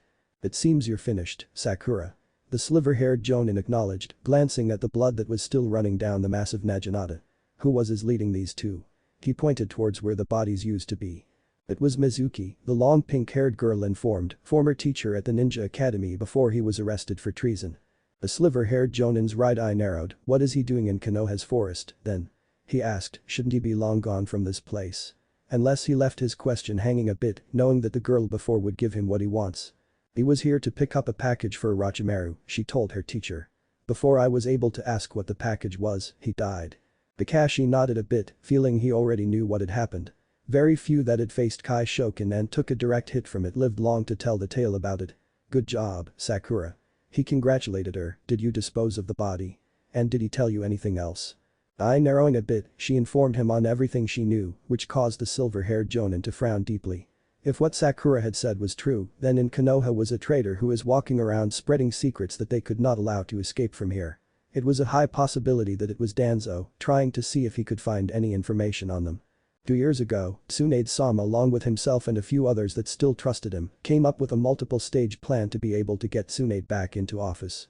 Even now it was risky, due to the growing power Danzo was gaining throughout the nations due to his underhanded tactics. No matter if a spy was around watching them from every angle, then all they had to do is find that spy and dispose of him. Good job Sakura, he nodded before taking off into the forest towards Konoha, still in depot about what he had heard. Kakashi-sensei, Sakura called out. What is it Sakura? Do you think it has something to do with what we are planning? The pink-haired Kunoichi asked, her face still expressionless as she kept her speed with her teachers. Do you think this has something to do with Danzo? Kakashi nodded, if you can, write down everything you told me and what you think they are planning on a scroll Sakura. He ordered, if I'm right about this, then very soon, there is going to be a war to see who has the right to rule over Konohagakure no Sado very soon Konohagakure no Sado. Hokage office. Senju Jiraiya, Gamma Sennin Toad Sage of Konohagakure no Sado was growing impatient. His black pupils were narrowed into slits as he looked at the bastard sitting at the desk of the Hokage that he did not deserve. He wanted nothing else but to kill this bastard, to lay waste to all the pain that this man had wrought upon the village that his sensei had given his life for. But he knew had to wait for when they were given the right chance to kill him. If he moves now out of anger, he would ruin everything that they had planned these 2 years. The years he's been a ninja had taught him this. It was only a short more while before they were able to accomplish what they wanted. The past 4 years had been hard for him, changing his entire personality from what it had used to be like for the better from his point of view. The way he had acted had cost him his student son, a boy that he was named his godfather. But when the boy had needed him most, he had been away from the village when he should have been here trying everything he could to help his godson. It had been his greatest shame and one of the biggest wake-up calls he was ever given since being born into this world. After making sure that Tsunade was better to be able to work on her own again, he had made sure to train himself into the ground to be ready for anything that would happen to the people he did care about. His appearance had changed drastically from what he used to wear 4 years ago. The only thing that still remained was the large summoning scroll on his back. His waist-length spiky white hair was still tied back into a ponytail, with 2 shoulder-length bangs that formed both sides of his face. He also still had red lines that ran down from his eyes and wore a horned forehead protector with a kanji for oil, which denotes his affiliation with Mount Myaboku. He now wore a standard Konohagakure no Sado attire for all her shinobi, the only difference was that his was black and he wore his student's flame like Haori. His face was more cold-like and the perverted acts he used to do, he no longer did, blaming it for the reason why he wasn't able to get here in time to save his godson. His wife, Senju Tsunade, the woman he had loved ever since he had known her all those years ago, had finally agreed to marry him after both of them had suffered from the loss of Naruto. It had been one of the greatest days of his life when the woman he loved had said yes, even though they had lost Naruto because of these bastards, they both had learned how to love each even more than they already had. Due to having her by his side. He had not changed into a dark person who wanted nothing else but to destroy Danzo and the entire Anbu Root division. She had helped him learn how to control himself, along with helping her move on with her life since Naruto had been murdered. Over the 2 years after Tsunade had finished teaching Haruno Sakura, they both had come together to train harder than they had ever had, bringing their skills up to levels that had never achieved before. Tsunade, now being a bit back the way she was before Naruto death, wore a completely different outfit from what she wore before. She wore a tight fishnet shirt that held her breast in place on her chest, giving her a younger look than before. She was dressed in a tight but a bit loose white kimono with dark red outlining on it. Being open all the way at the front, he showed her wearing a tight muscle shirt that covered a good bit of her large breast from view, only showing the top part of them. She wore a large red sash that was tied around her waist, which was embarked with the Senju clan's insignia on it. She wore bright red wrist guards that covered her hands to fit like gloves. Over that were metal greaves that stopped at her elbows. She wore tight black long-sleeve pants, along with a kunai pouch and medic pouch at her right hip and her lower back. Holding the white kimono together was an insignia of her clan and that of Konohagakure no Sado. Her expression was matching her husband's, one that was filled with annoyance as she waited for her student and Kakashi to arrive.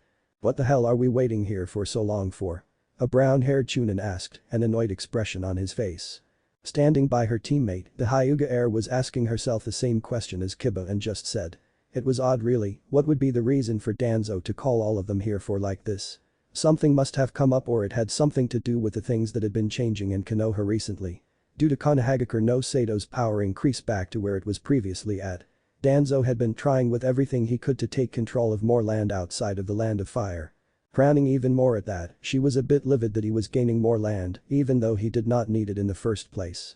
The old warhawk before them had always perched that he wanted nothing else but Konoha's safety, but what he was doing was leading them to war that might start up with the country of both Kumagakure no Sado and Kurigakure no Sado. Trying to eliminate Konoha's enemies when they did not have any would lead to nothing more than senseless war, but the man did not seem to care about any of it. From what she had saw from the 4 years he's been running as Hokage, he wanted nothing more than power within his hands. It was sickening to watching, and she could not believe that the daimyo himself would allow this man to lead this village of all things. "Stop talking Kiba," the dark brown-haired teen said, standing on the side of Hinata. "You know like the rest of us why we are here. It has something to do with what happened in Sunagakure no Sado." Scoffing a bit, the Inuzuka heir nodded a bit. "I know that, but what is the reason why he is holding us for so long in this office like this?" he asked in growing annoyance. "To me, it makes no sense whatsoever."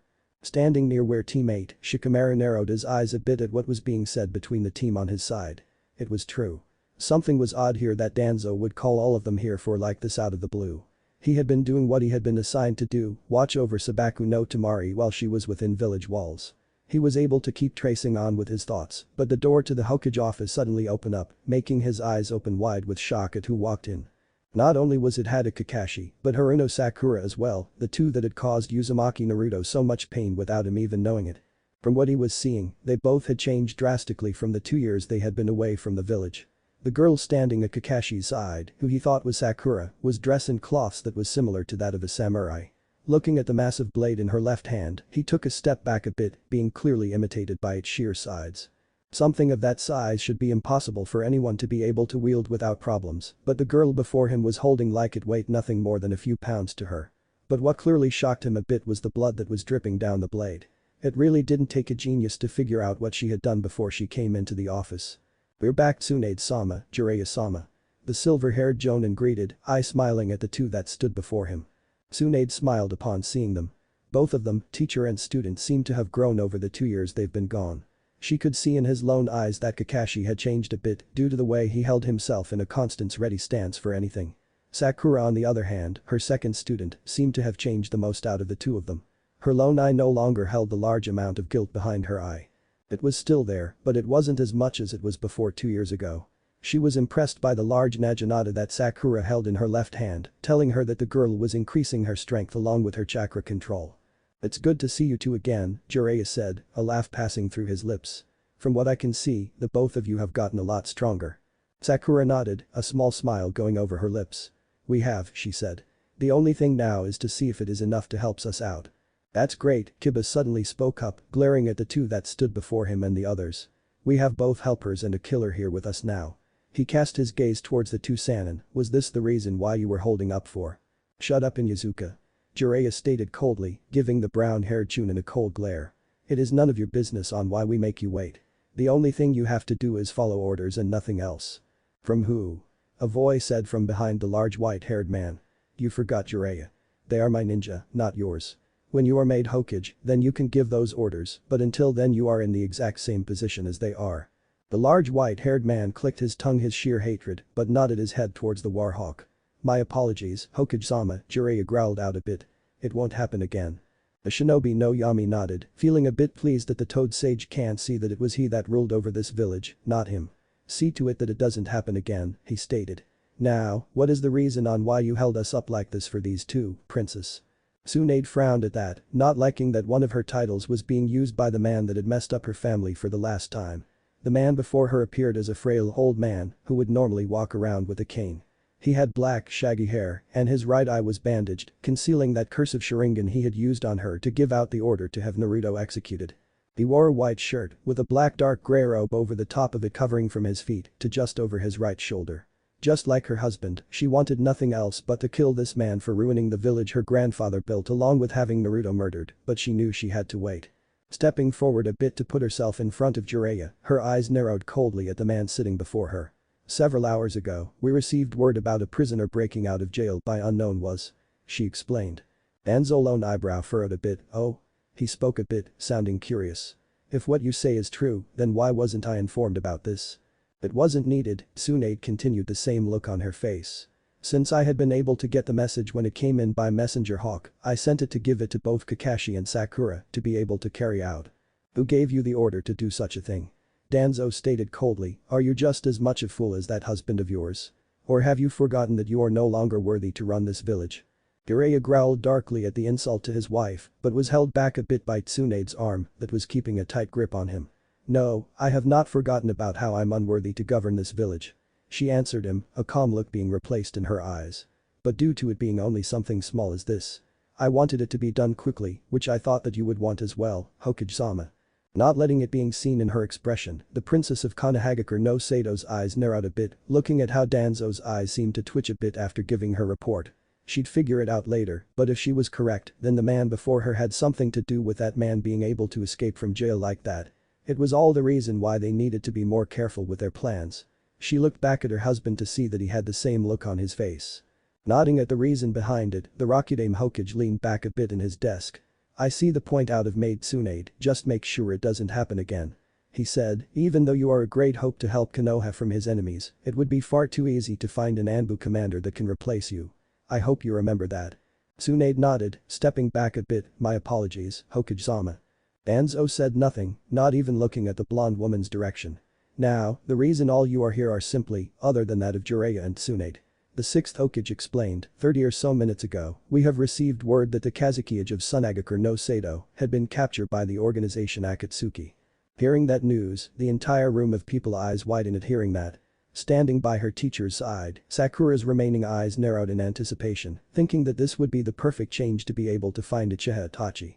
There wasn't much information on Orochimaru and his hideouts, and every time they got close to finding them, they would manage to escape just before they had arrived. This was her only chance to make sure that Uchiha Sasuke showed his face. If she killed Itachi, then that bastard would come running for her for revenge. She clenched her fist in anticipation, practically tasting Naruto's revenge on her tongue. A few feet away from the pink-haired girl, Sabaku no Tamari froze at the news at what she had just heard, feeling her entire body grow cold. That couldn't be true. How was it possible for Akatsuki to be able to get in her village and capture her little brother like this? It just didn't seem possible for something like that to happen. Over the 4 years, her little brother had grown to be one of the strongest ninja with the elemental nations. Should it be really that easy for a criminal organization to walk in the village like that? She could not stay here any longer. She had to get back to Suna to be able to help get her brother back at any cost it would take. She turned around to leave without a word, but glared hatefully in front of her as 2 Anbu root agents stood before her, blocking her way out of the office. "What the hell do you think you're doing?" she all but snapped, turning her dark green eyes on the black-haired Hokage. "I'm sorry about this, but I do not have time to stay here. I need to get back to my village to help get back my brother." The Konohanain stayed silent for a moment, all their faces edged with worry as they thought about Gaara. "I know that, Sabaku no Tamari," Danzo stated collectively, not letting a single emotion spread across his face. "That is the reason why they are here." He pointed towards the 3 teams that were standing on the far left of Team 7. The dark blonde-haired woman was shocked a bit. "You're helping us?" She asked, a bit suspicious on where this was going. "For what?" Danzo turned his gaze away from her, not even bothering to give her an answer. "Now that you know the reason on why I called all of you here, I will be sending team." He was cut off as Sakura suddenly appeared before her, a dark expression on her face as she stared him directly in the eye. "Okajama," Sakura said, a mask of emotions on her face. "I would like for you to see me and Kakashi to help in the rescues of Sabaku no Gara." If he was surprised, he didn't let a single bit of it show on his face. "Why would I do something like that?" he asked her, the same look in his eyes as he stared at the girl before him. "Your status as a ninja is poor at best, and you seem too weak to be able to handle a mission of this rank." Sakura kept her face expressionless, but inside she was livid that this old bastard would dare call her weak after everything she had been through. 4 years of pain, being beaten into the ground until she found the strength to get back up has proven that she had gotten stronger over these years. Among the people around her age in the room, she had full confidence in herself to be able to beat any one of them if given the chance. But none of that mattered right now. This, right now, was the chance she had been waiting for. The people she was after would sure be a part of this. All she needed to do is make sure that she was given the mission to be able to go. "Yes, I must agree with you that I was weak 4 years ago," Sakura said, her voice holding the same sound to it as always. "But over the 4 years I have changed, I'm stronger than I have ever been, and I will not fail this mission if you allow me to go." Danzo shook his head, looking over towards teammate. "Even though what you are saying is true," he started. "But neither you nor Kakashi is fit for a mission like this. We need a team of ninja that would be able to track the Akatsuki down, and teammate is the reasonable choice in the matter." From where she was standing, Hinata felt herself smile at this. If her team is given the chance to be able to help Tamari-sen out, then it would give her a chance to be able to talk to Gaara again after all this time. After Naruto-kun had died, she had gotten close to the red-haired Suna ninja, being that both of them had looked up to Naruto for what he was. He was a good friend of hers, and she wanted to do all she could to be able to help him out as much as she could. "If I may," Tsunade stepped forward. "From what you are saying, then both Kakashi and Sakura would be perfect for this. If Gaara is injured, then they will need an experienced medical ninja to be able to treat any injuries that he may have. Kakashi is one of the greatest tracking ninja Konoha has. If you really want this mission to be successful, then you will send them to get the job done." Danzo frowned, feeling a bit angry that one of his own shinobi would have the nerve to tell him what to do in his own office. No matter, if everything did go right the way he wanted it to, then both a potential enemy and a rival village would fall. He grinned mentally at this, feeling that everything would work out to where he wanted it. Tsunade didn't even realize that she had planned something that would work in his favor. It was only a matter of time before he received a letter about Tsunagaku no Sato falling due to not having a Kazukiage. Tossing the thoughts aside for a while, he nodded towards the blonde-haired Sannin. "You are correct, Tsunade," he said, casting his gaze at both Kakashi and Sakura. "Team 7 has been given a new mission, S-ranked. You are to go to Tsunagaku immediately and assist them in the Kazukiage's retrieval Tsunagaku no Sato's front gates." 3 days later. It had taken them 3 days to arrive in Suna, and in all those days Sakura didn't let a single word pass through her lips. She didn't need to, she was finally be given the chance she needed to be able to grasp the revenge that Naruto so rightfully deserved after what he was put through. Sakura just hoped a bit that she was ready, that everything that she had trained for and learned was up to the task of facing ninja of S-class. This was not the time for her to be worried about anything, the only thing she needed to do is focus on the mission ahead and make sure that she did not fail. Reaching the large sand gate of Suna, they were stopped as a tall Suna shinobi surrounded by several others stood in front of them. "Halt," he ordered, "what are Konoha shinobi doing here? The treaty made by our villages states that you are now allowed in, unless it has something to do with the well-being of the village." Tamari stepped forward, "Baki-sensei." She acknowledged, "They're with me and they are here to help in trying to bring back Gaara from being captured by those bastard Akatsuki members." "Help?" queried Baki, surprised by this a bit. "Yes. Due to our Hokage thinking you might need help, he sent us to help as much as we could," Kakashi informed, stepping forward to answer the questions that was playing through the head of the head Suna Jonin's head. "If you think we are lying to you just to enter your village then," he took out a scroll and handed it towards him. "Then this will justify why we are here." After reading over the scroll, Baki frowned and the two that stood before him. Even though he hated being grateful for taking help from a Konoha ninja, he had to push down his pride and knew that in this situation that they needed it. Since the two most hated shinobi in both Tsunagaku and Konohagaku were here to help them, he had to make sure that these two shameless scums would not do anything while they were here. As Lone Knight traveled towards a ninja that was standing by his side, giving him a silent order, the ninja nodded and jumped away. If they were going to stay here and help, then he had to make sure that his village was protected from a threat that stood before him. The silver-haired Jonin's eye narrowed, not letting a single emotion pass over his face. If Baki thought he didn't see that, then the Suna Jonin would be sadly mistaken. He was glad though. Before they had arrived here, he had gone over everything with Sakura that he knew was going to happen when they entered the Suna village. It wasn't that they were worried about it, the hateful looks by shinobi was something that they had gotten very used to of the past 4 years. Those looks didn't faze them in the least. They were not here to make friends like most would think. The mission was the only thing that both of them was worried about. Tossing a look over towards his remaining student, he nodded his head and began following Baki into the village. Baki, one of the head ninja within the village of Sunagakure no Sato, was a very tall man. He has 2 distinctive red markings on the right side of his face, the only visible part of his head, with the rest being covered by his turban-like headgear and by a sheet hanging from it on the left side of his face. He donned the standard attire of a Suna ninja, complete with a forehead protector and flak jacket. His personality was that of a loyal, kind and respected ninja. Although like many Suna ninja, he could be ruthless and stern in battle, as they are all trained to put accomplishing missions before comradeship. But most of that has changed over the 4 years. Due to Gaara becoming the Kazekage during that time. Following close by her teacher's side, Sakura kept her mind on nothing else other than the mission before her. Most of the things she was here for, she could care less about, but due to Gaara seeing Naruto as a dear friend before his death, she would put all her power into being able to help Gaara back towards his village. This was also a great opportunity to be able to lower Akatsuki's numbers. They just had to tread carefully on the way, not falling for any traps that they might set up. The large blade in her left hand was eager, she could almost feel it screaming for the blood of those who brought this upon themselves. All she had to do is wait for a bit longer, then everything would go the way she had wanted for a long time to come. Baki, Temari spoke suddenly, eyes still filled with worry. Where's his Kankuro? Is he okay? Baki sighed sadly, when the Akatsuki left with Gaara-sama, your brother he was cut off as the air around them suddenly got extremely hot, almost getting the levels of being unbearable for them to stand around in the open. Seconds later, what seemed like a powerful wave of chakra seemed to slam into each of them, causing each of them to break out into sweat. Sakura looked around her, gritting her teeth as she pushed her body as hard as she could to not allow herself to pass out from the sheer force of it. Something was wrong here, not a single source of energy on the planet should be able to exert them much power. But whatever was doing it with any problem whatsoever. Was it the Akatsuki doing this? She shook her head at that. Even though they were strong, Sakura didn't believe that a single one of them could be able to do something like this. Turning her head a bit, she looked at her sensei who was also struggle a bit to breath. What is this? Kakashi-sensei? She asked. Kakashi looked at her, seeing several shinobi around her that seemed to be on the verge of suffocating on their own spit. I thought that it was a tailed beast, he tried to explain as best as she could. But the feel of this power feels different, along with being far more powerful than anything I have ever felt.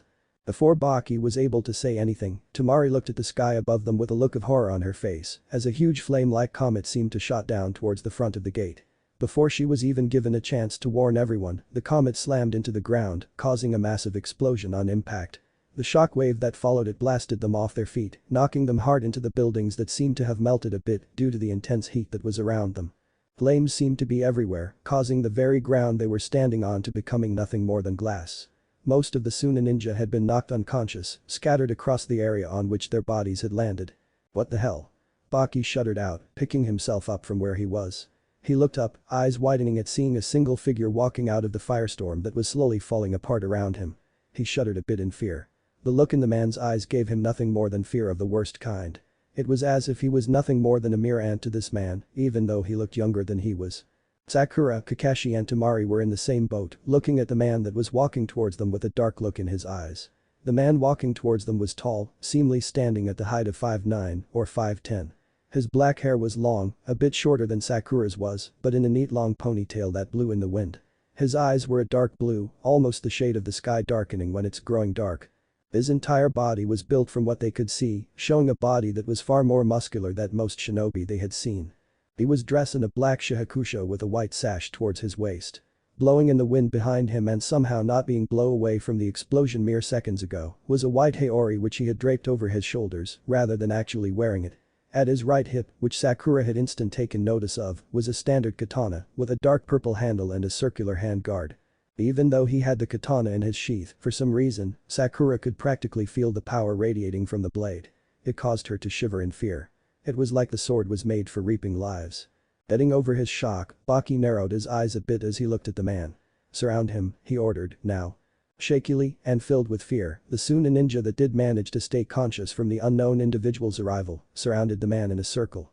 Baki stood, along with Tamari and the remaining 2 members of Team 7. They walked slowly towards the man, with a lot of caution due to the power the man had admitted. A friend or an enemy, they didn't know which one he was. That's why they had to stay on guard at all times. From the man's stance and the way his dark blue eyes seemed to glare at all of them, it looks like he could kill all of them without any problem at all. "Who are you?" Baki asked, looking at the man with a now dangerous look in his eyes. But it was nothing more than a front, affixed to make sure the man didn't see the great fear that had built in his eyes. The long black-haired man said nothing at first, casting his gaze towards Team 7, which grew darker when landing on them. Both Kakashi and Sakura stepped back a bit, both ready themselves if the man made a move to kill the both of them. It was no surprise that over the 4 years that has passed, that Konohagakure no Sato had gained more enemies than they ever had before. The only thing they can think of was that he was nothing more than an enemy sent to kill them, probably from a village that Danzo might have sent shinobi in to attack to take over their government. "My name is Genryusai Shijikuni Yamamoto," the man said with a voice that demanded nothing but respect from all around him. "Why are you here?" Tamari asked. Her war fan ready at any moment if the man attacked. "Who sent you here? Where is Hibaku no Gara? What if Naruto is Yamamoto and Bleach end here, and thanks for watching my video till the end.